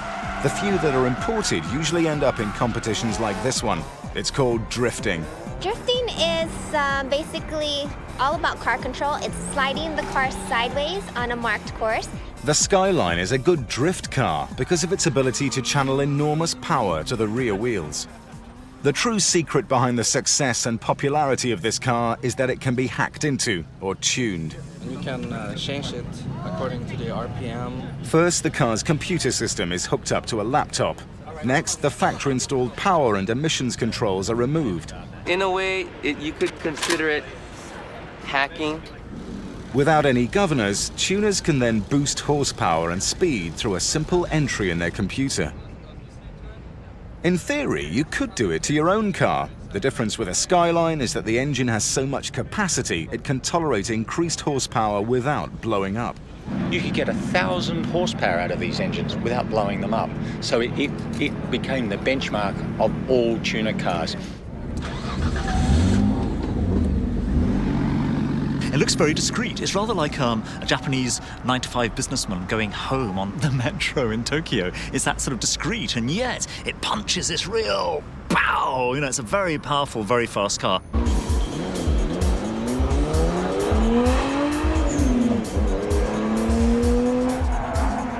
Besides all that power, the Skyline also has four-wheel steering and all-wheel drive, huge assets for controlling a sliding car. If your front tires are spinning too much, the car's onboard computer transfers energy to the back. And then when they entered into the touring car series, it was just so successful, they had to put a weight handicap on it. It was just a very, very good car. And what irritated the shit out of everybody was that it was Japanese. And now they built someone that just looks ordinary, is ordinary, just gets better than anything else the Italians or the Brits could make. I love it. I think it's brilliant. It looked fairly benign from the outside, but it was as fast as a Ferrari and actually better behaved through the corners. Going into the first turn, this car is slow. It needs more power at the low end or low RPM to make the drift last. Hacking back into the car's computer system, Steve can effectively alter the characteristics of the engine. It doesn't have much knock, so it's way low. So I'm gonna change the timing on it. Rev it. So I gave it a little bit more timing so it'd have a little bit more power on the bottom end. Okay. At one stage, that would have required an engine rebuild, but these days, it can be done with a few keystrokes on a laptop. That was enough to give it a little bit more power. It felt good to her, she noticed it. I could notice it from outside, so we're still in the safe zone on the adjustments. We'll see how the next run goes. I tell you what, I take my hat off to these kids that do it with their computers and things and get these things running, sometimes as good as a Formula One car runs. The Japanese had a name for it, which meant the monster. We christened it Godzilla, because this car was so fast, so awesome, so powerful, and the name lived on, and so Godzilla lives. Yes, Godzilla lives, but not everyone's a big fan. I have done a 20-second, perfectly controlled drift in a Skyline and marvelled at the technical prowess. But there's part of me that does not connect with that car. It's a big, heavy lump. It's not particularly good looking. The drifting, it's fun to watch, you know, I'm sure it's fun to do, but it's not my bag.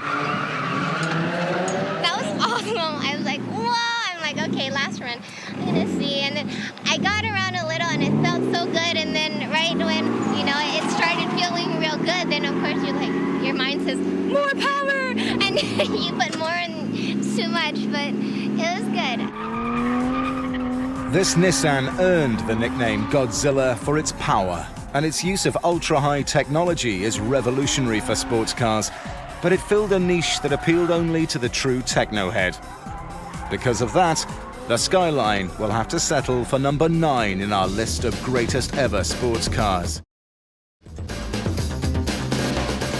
For more than 50 years, this next car has been making dreams come true for sports car lovers all over the US.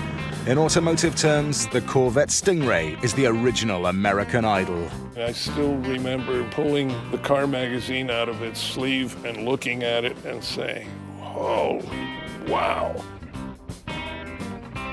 This car was an exquisite package that came from nowhere and just slapped the hell out of the European competition. At just over 4,000 US, it was a supremely capable 2-passenger sports car. Basically as competent as any sports car in the world at a price that most people can still afford. Unlike everything else on the road, this car oozed Americana. I mean, it's got America written all over it, United States written all over it. It's a kind of stars and stripes in automobile form, really. And you can't help but seeing that car and you think everything that's big, blousy, powerful, go ahead, and a bit excessive about the United States, it's represented in that car. It's patriotic, it's blue-blooded, it's American. We will buy this in our droves because it is that. And it offered what America wanted, which was fast, straight-line performance, reasonable reliability at low cost, and a thumping great V8. The earliest Vets had the traditional inline six-cylinder engine, 6 cylinders lined up in a row and connected to a crankshaft that turned the wheels. With a top speed of 120 miles per hour, it was a popular motor for the time, but the brass at Chevrolet wanted something with more power, something that would earn them respect. To commemorate the 50th anniversary of the V8 showing up in the Corvette, why don't we imagine that these are the cylinders? The question was how to get more cylinders under the hood without radically changing the size and shape of the engine. But how are we going to do it? Because we're tied into a package, to a size, to a weight, to a chassis. We're going to change everything about the car in order to fit 2 more straight cylinders. The answer was a simple repositioning of the cylinders. So basically what they were able to do is create a V8 design where they had 8 cylinders feeding into the crank, still down the middle, in a better package, a little bit wider, but not long. They could fit wide, they couldn't fit long. More power, same cake. Happy birthday, 50 years, V8 and a Corvette. Great engine, lots of torque, and that's the American way, because, you know, it is stoplight to stoplight here. There's not so many corners. It's not like Europe. Critics claim the chassis wasn't rigid enough to resist flexing at high speed. The result was that its feet, in effect, weren't as well planted on the ground. It's great on that lovely road to Santa Monica, out of LA, Highway 1. You've got the Eagles playing on the 8-track, and it's fine. The slightest curve in the road, the slightest pimple or acclivity in the contours, and you're all over the place. It's a car that's not really designed to be thrown around tight mountain bends, but it's a car for cruising along, one hand on the wheel and a gorgeous girl next to you along, you know, a highway that's forever California and the coast. Now, I know, Uncle Sam, it's your only sports car, but they drive them with any sort of gusto on anything but a perfectly billiard smooth road, and, you know, you'll destroy a small suburb before you stop spinning. There's a crude, rough, just unrefined quality. Europeans would call me a bit crude. And, you know, they would sniff at something that came in and beat their pants off. That's what I say to them. You know, we're all a bit crude in America, but we're crude but effective. How's that? Nobody can accuse the Stingray of refinement. It just doesn't have that. It's really the polar opposite of a European or Japanese sports car. It is muscle-bound, it's aggressive, it's showy, has great fairground qualities to it. It's like a fairground ride on wheels in some ways. But come on, it's just such great fun. I mean, that is like, let's get out there and have fun, boys car. And that's what it's for. If a Corvette was interviewed by a psychiatrist, the Corvette would tell the psychiatrist where to get off. It would tell the psychiatrist for wimps. That's the kind of car a Corvette is. No other sports car has captured the American imagination the way the Stingray has. None has lasted so long, but critics are right to point out that it can be hard to control in the corners. That's why the Vet hits the brakes at number 8. At number 7, the car made famous by 007, the Aston Martin DB5. Aston Martin DB5 will be forever associated, of course, with James Bond. I mean, it always will be, the Goldfinger film. Everyone's imagination, every kid's imagination. The real car, of course, doesn't have an ejector seat, but it's for the guy that thinks themselves probably to be a fighter pilot or an airline pilot or a great international spy or a playboy. I mean, it is the Playboy's Express. As the sort of car where you could jump in, catch the boat train from Dover to Calais, and speed through the night and arrive at a grand hotel somewhere on the Italian Riviera, stirred but not shaken and ready for that first Dom Perignon on the terrace. It is heart-stoppingly gorgeous. It is pretty enough to stop a speeding train.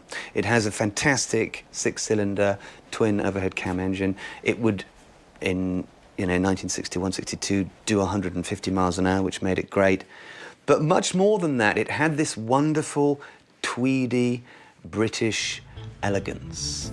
Aston Martin was one of a number of small, proud English companies known for hand-built craftsmanship. James Bond made Aston Martin glamorous. Of course, Bond was too busy, so instead, we asked Britain's favourite aristocrat to put the car through its paces. He's better known for his Ferrari collection, but Lord Charlie Brockett has never been one to shy away from the camera. We did get a reputation for making cars that were wacky, different, but well built and well, it's huge attention to detail. That's what people liked. Yes, they were hand-built and very elegant, but you couldn't always count on them to actually work. This is what happens in electric windows in old cars. Well, it's going up eventually. Okay, now the red light is on permanently. I have a feeling that we might have lost the fan belt. I didn't see anything on the road behind us. There's another thing, you see, when you switch the wiper off, does it center to its next cycle? Oh no, it goes off precisely when you tell it to go off, which is in the middle of the windscreen. And stopping them down there becomes an art. No, it's not going to do it. You know why? Oops, it's just done something at me. Because, that was wonderful. If you light up a cigarette, you might go bang and explode because the fumes are so great inside the cockpit. Always they had harsher suspension, like there. You can feel it. Have to remember, these things don't have brakes. You do have to push quite hard to get any reaction at all. But all of that makes you feel that it's more of an experience. It just requires more effort and concentration to keep the damn thing on the road. Of course, not everyone has a little Bond in them. It's an old man's car. Greatest thing I'd ever achieved was being in the Bond movie. If it wasn't in the Bond movie, it probably wouldn't be remembered that highly. It's a relatively heavy car. It's a luxurious car, but it is the epitome of the grand touring car. It is absolutely, radically not a sports car. A sports car has a singleness of purpose. It is meant to drive. I mean, it should be ultimate driving enjoyment with no compromise. You don't need to bring along your golf clubs or your family. A GT car, a Gran Turismo car, absolutely gives a nod to those creature comforts on the road. It is definitely right up there in the top 10 coolest cars of all time just because of James Bond. But, doesn't make it a sports car in my book. The DB5 is on our list because it represents the old spirit of craftsmanship that made English sports cars adored worldwide. It's stuck at number 7 because some argue it's more a coupe than a sports car, and for that other reason, Britain's cars are famous. They break down. Inspired form and revolutionary function come together in the Mercedes Gullwing SL at number 6. It's such a work of art. It really is, it's stunning. It's better than any Picasso.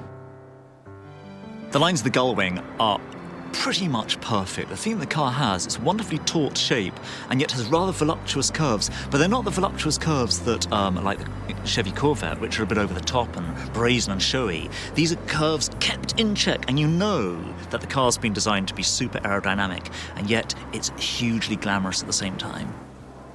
Ava Gardner had one, Clark Gable drove one. Some favoured the convertibles, but for me, the Gullwing with those doors is just so cool. It is the pick of the bunch. To arrive in a car and then the doors go up on little gas struts was really quite special. You want to make a stir? In those days, you arrive in a Gullwing, you've made it. Certainly the Gullwing is a milestone car. Aesthetically, technologically, I mean, it stunned the world when it came out. Everybody just went, holy mackerel, look at the technology they've put in that thing. Its tubular space frame made the Gullwing extra rigid, crucial for control at high speeds. And at only 82 kilograms, the frame was as light as a feather. But those same tubes took up room where the bottom of the doors would go, so instead, they would hinge on the roof and lift up, as opposed to out. It was a practical piece of design, but wound up becoming the car's exotic signature. I mean, those doors were just unbelievable. Literally looked like a bird with the window, with the doors open. And when you pull them down, you're in this cocoon. No issue. Getting out is more difficult because you actually got to get your bottom on the ledge back up from the seat and swing out. But you see, Mercedes Germans are so clever. I just think of all these things because what happens if the woman is driving wearing a skirt? There's a bar under the steering wheel, and you pull it out, and the steering wheel goes up like that. So now you can raise yourself, flip your legs over. See, the Germans think of everything. Damn them.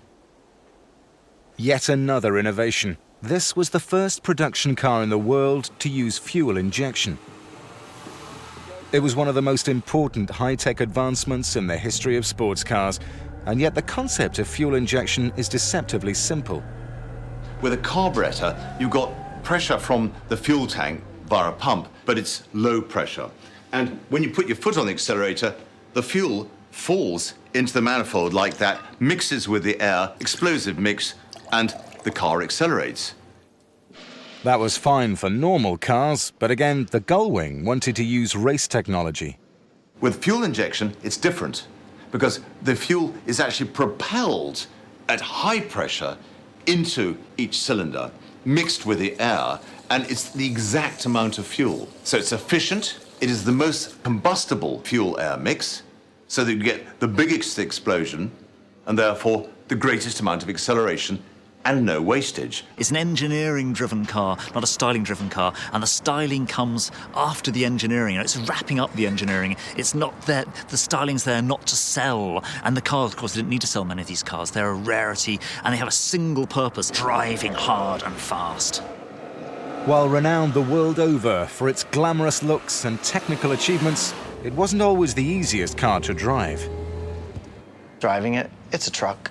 You know, it's a big, heavy thing. The brakes, you got to push your, the pedal through the floor to get it to stop. And the exhaust ran right underneath the car, so the floorboard gets really, really hot. It'll melt your tennis shoes. And it had its big swing axle in the back, so when you really got hauling butt, you could get it squirrely very easily. So it was sort of like riding the bull. It was unpredictable on the corner, and the suspension wasn't actually very good, which is a pity, because the rest of it was brilliant. It's not the nicest engine note, it's not the nicest looking, it's not the nicest interior, but as an overall package, it is one of the greatest.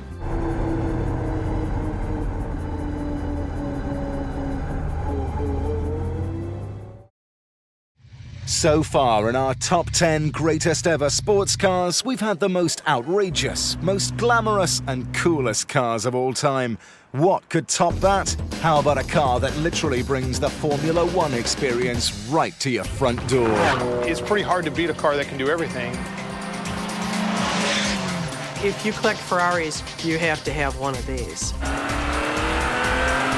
Ferrari is the ultimate sports car company, and it's the ultimate Ferrari at the minute today. I think I would probably spend a lot of time in the garage just sitting out there just going, yeah. To get to number 5 on this list, you need something really special. How about this? Everything Ferrari has ever learned about racing cars on a track has been applied to their latest creation for the road, the Enzo, named after Enzo Ferrari himself. They are the quickest at putting a track race technology into the road car. So last year's race technology will literally be in next year's road car.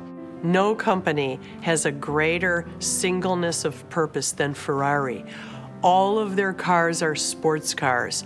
That's all they are.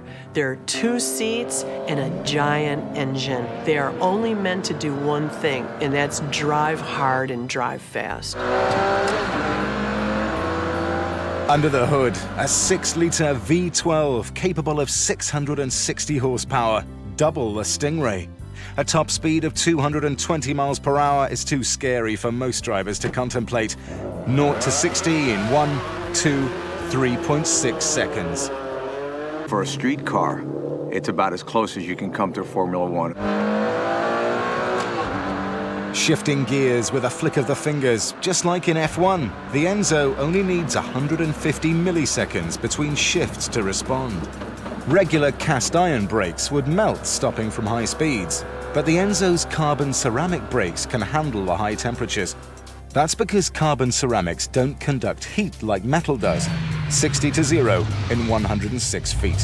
When you buy a Ferrari, you're buying the badge. You know, the prancing horse is a great symbol. You're buying the heritage, you're buying the Italian flavor. You know, you're buying into a lifestyle in a way. But buying a Ferrari is, of course, much easier said than done. Money is not the object. It's whether you're part of this exclusive club, whether you're fit to drive an Enzo. That's great. And in terms of marketing, fantastic. A lot of it has been a brand-building exercise. To now they can comfortably demand an enormous price premium, and they still have people lined up for them. One person who knows firsthand about buying one of these rare supercars is Ray Marangis. They want the people that are true enthusiasts to have it. They just don't want somebody who can come up to the dealer and write a check. I wanted the car, and I was prepared to do just about anything for it. I had to become part of the Ferrari family. I had to prepare a resume of all the cars that I had owned. I had to get letters of recommendation. It was like trying to get accepted into Harvard. At first I was rejected, and I persisted, and through cajoling and politicking and buying lots of lunches and going in and shaking a lot of hands, I was able to get on the list. I walked in, and when I saw the car, I just couldn't believe it, that a guy like me could get a car like that. By the way, the car Ray bought cost roughly £300,000. Most of that money goes to F1-style technology, and because of that, the car's looks, at least in some eyes, have suffered. We know in Formula One, aerodynamics don't necessarily make for beautiful shapes. So we've got an automobile in terms of the Enzo that is an incredibly high-performance automobile, brilliantly designed, beautifully engineered, but built around a body that demands raw physics in terms of aerodynamics. So we don't have a particularly, in my opinion, pretty automobile. The Enzo Ferrari is actually very blousy and very vulgar. It looks like a big sort of hairdryer on wheels, and I think it's a great shame in a way, because Ferraris at their best are these lithe, smooth, neat, rather neat machines. This thing is clearly meant to be a racing car for the road, a modern racing car for the road, and because of that, it's too wide, too big altogether, and just blatantly vulgar, and you feel like an absolute idiot driving one. Everything on these cars, chassis, suspension, brakes, motor, all of it derived from Formula One. That's what makes it special. But even if you liked its looks and were able to get your hands on one, where would you drive it? The greatest ever asked the state police to shut down part of the interstate just so he could film the Enzo stretching its legs.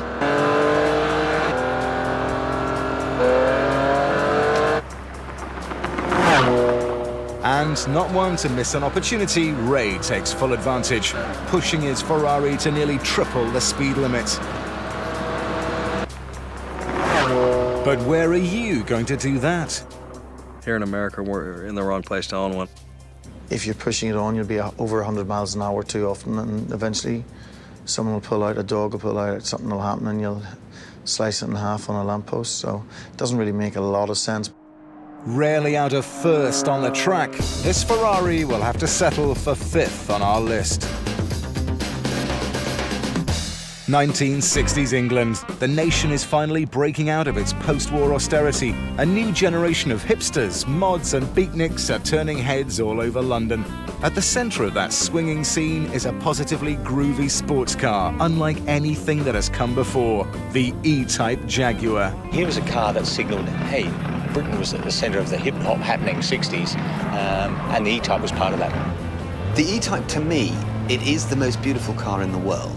No other car before or since has been so beautifully, beautifully designed. When we buy these cars now, when we wax lyrical over them, when we spend all the money we haven't got rebuilding them, it's because we're trying to recapture that seminal moment of March 1961, when this car changed the way the world thought about sports cars. It was just the most dramatic thing anybody had ever seen.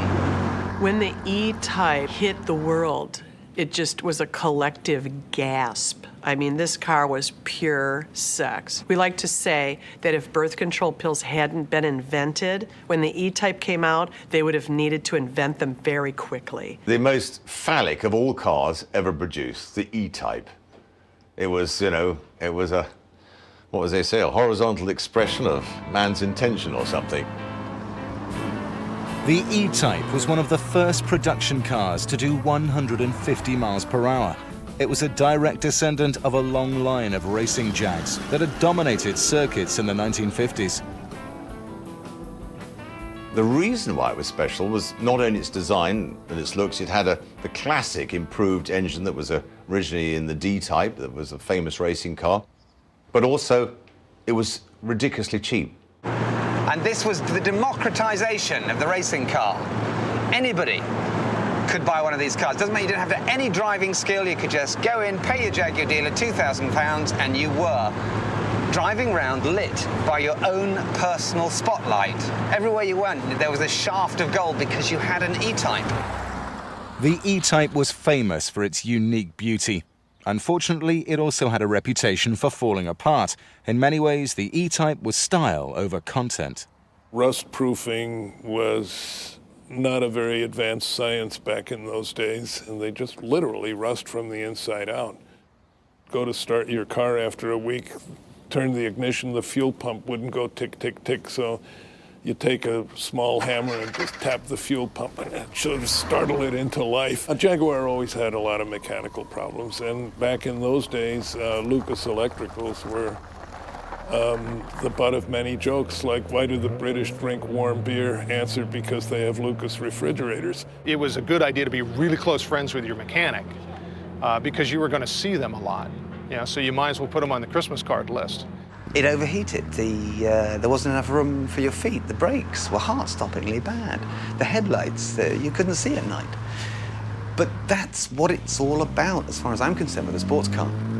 You couldn't make this car now because of all the product liability, all the lawyers, all the solicitors. They just wouldn't allow you to. Too fast, too dramatic, too dangerous, too wonderful.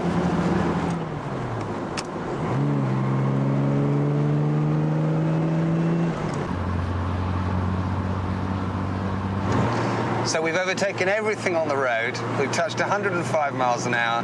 This is a 44-year-old car, and it feels great. It's fantastic.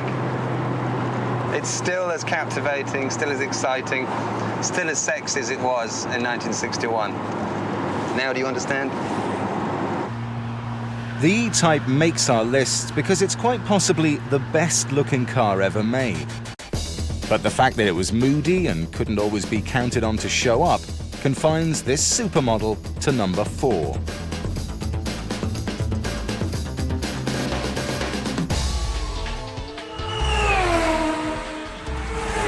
I think this is the best car ever built, certainly the best car of the 20th century. At number 3, record-setting McLaren F1. The McLaren F1 is really the Field of Dreams supercar. It makes it into the bronze medal spots because this is the fastest road car in the world. A car that cost $1 million. The engine is actually encased in gold for heat protection. Basically, the premise behind it is build it and they will buy it. This was a car where basically money was no object. And they just made the car that they thought would be perfect. And what they came up with was a car that will still, at the high end, outperform a Formula One car. The car is so much better than you are. You know, it's a bit like having sex with an aerobics instructor. You're never going to wear her out. Do the best you can. And she's going, okay, you done? Are you through now? Yeah, okay, great. Yeah, I mean, that's how good it is. You know? Compared to normal cars, the F1 is as light as a feather. That's because it's made with an all-carbon composite body. Combine that with a 627 horsepower engine, and you can go from 0 to 60 in just over 3.2 seconds. Just like the Enzo, this really is a race car, very thinly disguised for the street. Oh, it's wonderful to drive. This is one of the few cars where, oh my God, I'm going 175. Sorry, excuse me. I mean, it's It's literally that fast. It is the fastest car in the world. To this day, there's not a Ferrari or a Porsche that can beat it in top speed. A beautiful, technical tour de force. And it occupies a very, very special place. It's Mount Olympus as far as cars go. I don't believe any manufacturer will have the money, the wherewithal, or the justification to ever do that again. But we'll see. But I don't think so. The research and development is too huge. It can only really be done by a current Formula One or Indy car producer. If there was ever artistry in mechanical engineering and mechanical things, this is it. I mean, there's no silly wing on it. It doesn't look outrageous. It just looks sensual. It isn't like a Countach where these 12-year-old boys are salivating over it. I mean, it's a mature expression of an engineering design and concept. Still can't find the flaw? Well, some of our contributors have. Yes, extremely interesting, but considering the price that's asked, it is accessible to so few people. To me, it's an interesting car, but it's an irrelevant one. It's not a beautiful-looking machine. It's a really functional little machine, and it will always be remembered, I think, as an engineering classic rather than a design classic. Why 3 seats? You know, sitting in the middle. Yeah, it's Formula One and all that, but I don't want to sit in the middle of a road car. I want to sit on one side, and I want to have the hottest chick I can have sitting in the seat beside me. I don't want one there and one there, because the two of them are going to squabble and distract me. And insurance? Well, I don't know. Can you get insurance in cars like that? I shouldn't think so. Apart from anything else, it was very difficult to get an order. So, like Ferrari, they had to approve you, not you ring them up and say, can I have one? So is it attainable? No. You have to leave it high up on the list. It is a spectacular achievement. And just because people can't get one doesn't make it, any less important. The day I got this car, I drove it home. I drove up my street. I saw another one 2 doors down. So I said, hey, wait a minute. So I didn't even know the guy. I just knocked on the door. I said, is that your McLaren? He goes, yeah. I said, I got one too. And he was visiting this woman who lived in the house. And it just made me laugh. I thought, well, there's only 64 of these in the world. Wow, this is pretty cool.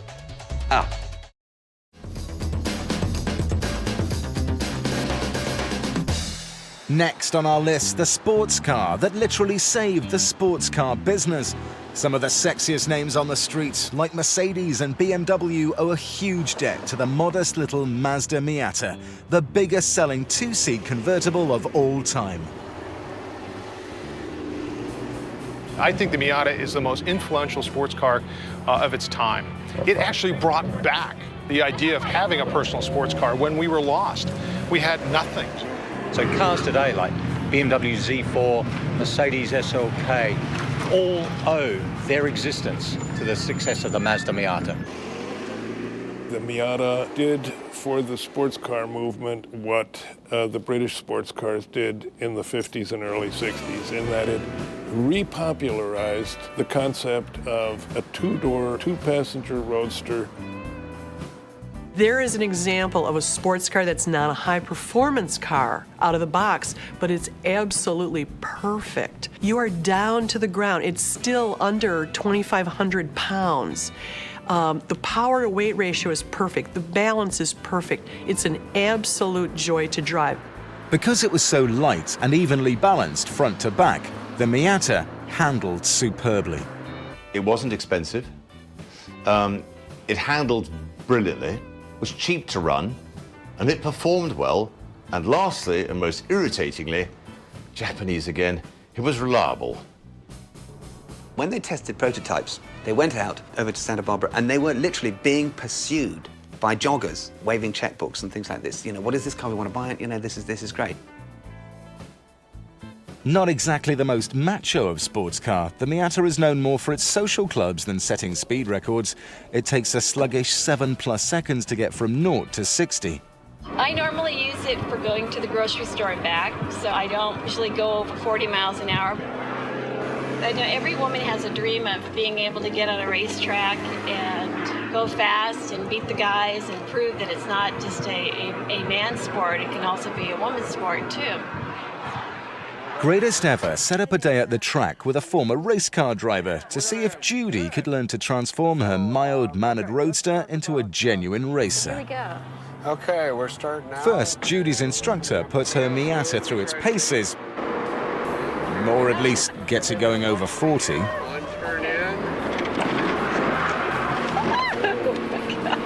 It's fun when you're driving. No, it gives people a watered-down version of owning a sports car, you know, for a limited budget. And it drives better than many much bigger, much more powerful, much more showy sports cars. But it doesn't have oomph. It's a chick car. It's a girl car. You know, I see a guy driving that down the highway, and I just feel bad for him. Would I be seen in one? Good Lord, no. My friends would never speak to me again. Okay, so it's not a high-performance Ferrari, but these cars can touch 130 miles an hour. Of course, the driver has to be willing. Alas, a total transformation was not to be. On this day, the Miata stereotype of being essentially a girl's car held true. Oh, that was fun. Still, in typical Miata fashion, they had fun. I can't believe I did that. A number of people think that the Miata is a girl's car because it only has a little four-cylinder engine. But I think that's missing the point. A great sports car is not just about the numbers. It's about how it makes you feel when you're driving it along. And it is a man's sports car, not just a woman's car. No, I wouldn't call it a girly car, no. I think it's also, I would say it's a unisex car. It's a different feeling, no less a sports car, but just a different, it is a lightness of being. Unbelievable. It was so much fun. I just think the Miata has everything in a car. It can do everything you ask it to do. You're kidding, right? We've counted down 9 amazing automobiles in our top 10 search to find the greatest ever sports car. When we come back, we'll find out which one tops them all. All the cars in our list can boast amazing pedigrees. They represent the very best in engineering and design. But there is one that always seems to silence the critics. It's been hailed as an engineering marvel, a legendary racer, and at the same time, a 24/7 supercar for the masses. At number 1, the Porsche 911. I think the greatest sports car of all time probably would be the 911, really, because of its longevity. This car has been around for 40 years in basically the same soulful package. The Porsche 911 is probably the most worthy sports car to put at the top of the list, the greatest sports car of all time. It's a success story in America, it's a success story in Europe, Japan. You know, it has gone around the world and been appreciated in every country. I guess this is where it all started. I guess the 911 came out, first production year is 1964. And this car here is a 69 2-liter short wheelbase. Typical Porsche fires right up. 40 years ago, Steve McQueen made this car famous in the movie Le Mans. Today, his son Chad takes us and the car for a little drive down memory lane. This car was a car that my dad used in Le Mans in early 1970. It came out, and this was actually the car that he drove up to the church and did all that. And it's all original. I just turned 47,000 original miles on the car. To create room for 2 small back seats, the motor was placed over the rear axle. It was completely revolutionary, but it led to a unique problem for the 911. It was known to suffer from something called oversteer. The earlier ones were a pig. I didn't like them at all. Because again, you lose your concentration, whatever, get something wrong, hit a bit of damp bit round the corner, God forbid a bit of oil, and you are definitely going the wrong way round the corner.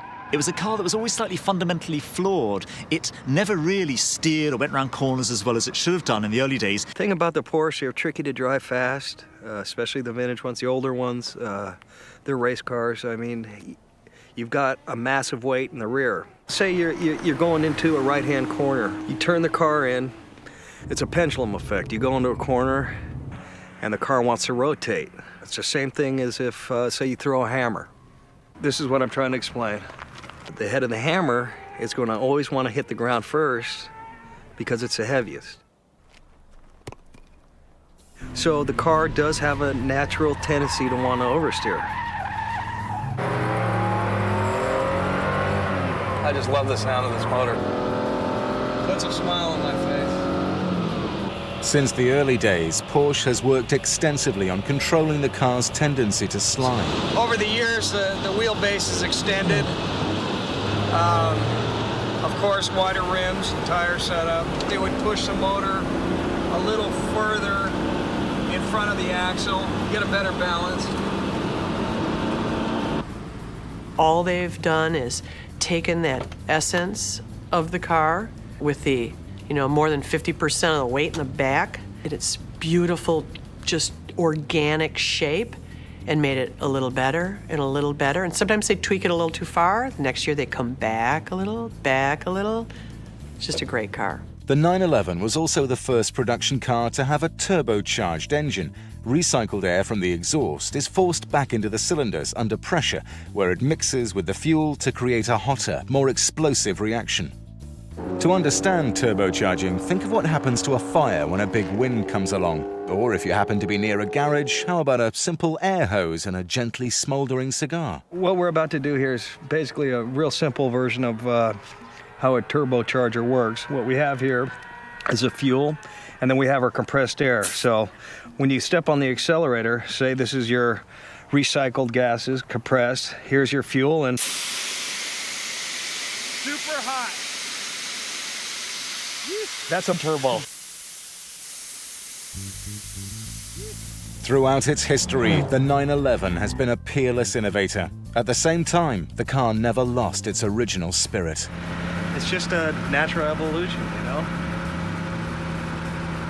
That car became successful because it deserved its success. It really did. You just touch it and it feels quality. You close the door, it feels quality. You close the boot, it's quality. The seats are quality, the switches are quality. They're very simple inside. And over 40 years, the idea of this strange little car, which in its classic days had a rear engine, and a very strange rear engine too, was made to behave perfectly. And so we could all watch as this car developed and got better and better over the years. You don't lose a lineage from this car to this one. I mean, it's still so Porsche, I guess that's why guys like Seinfeld have, 100 of them.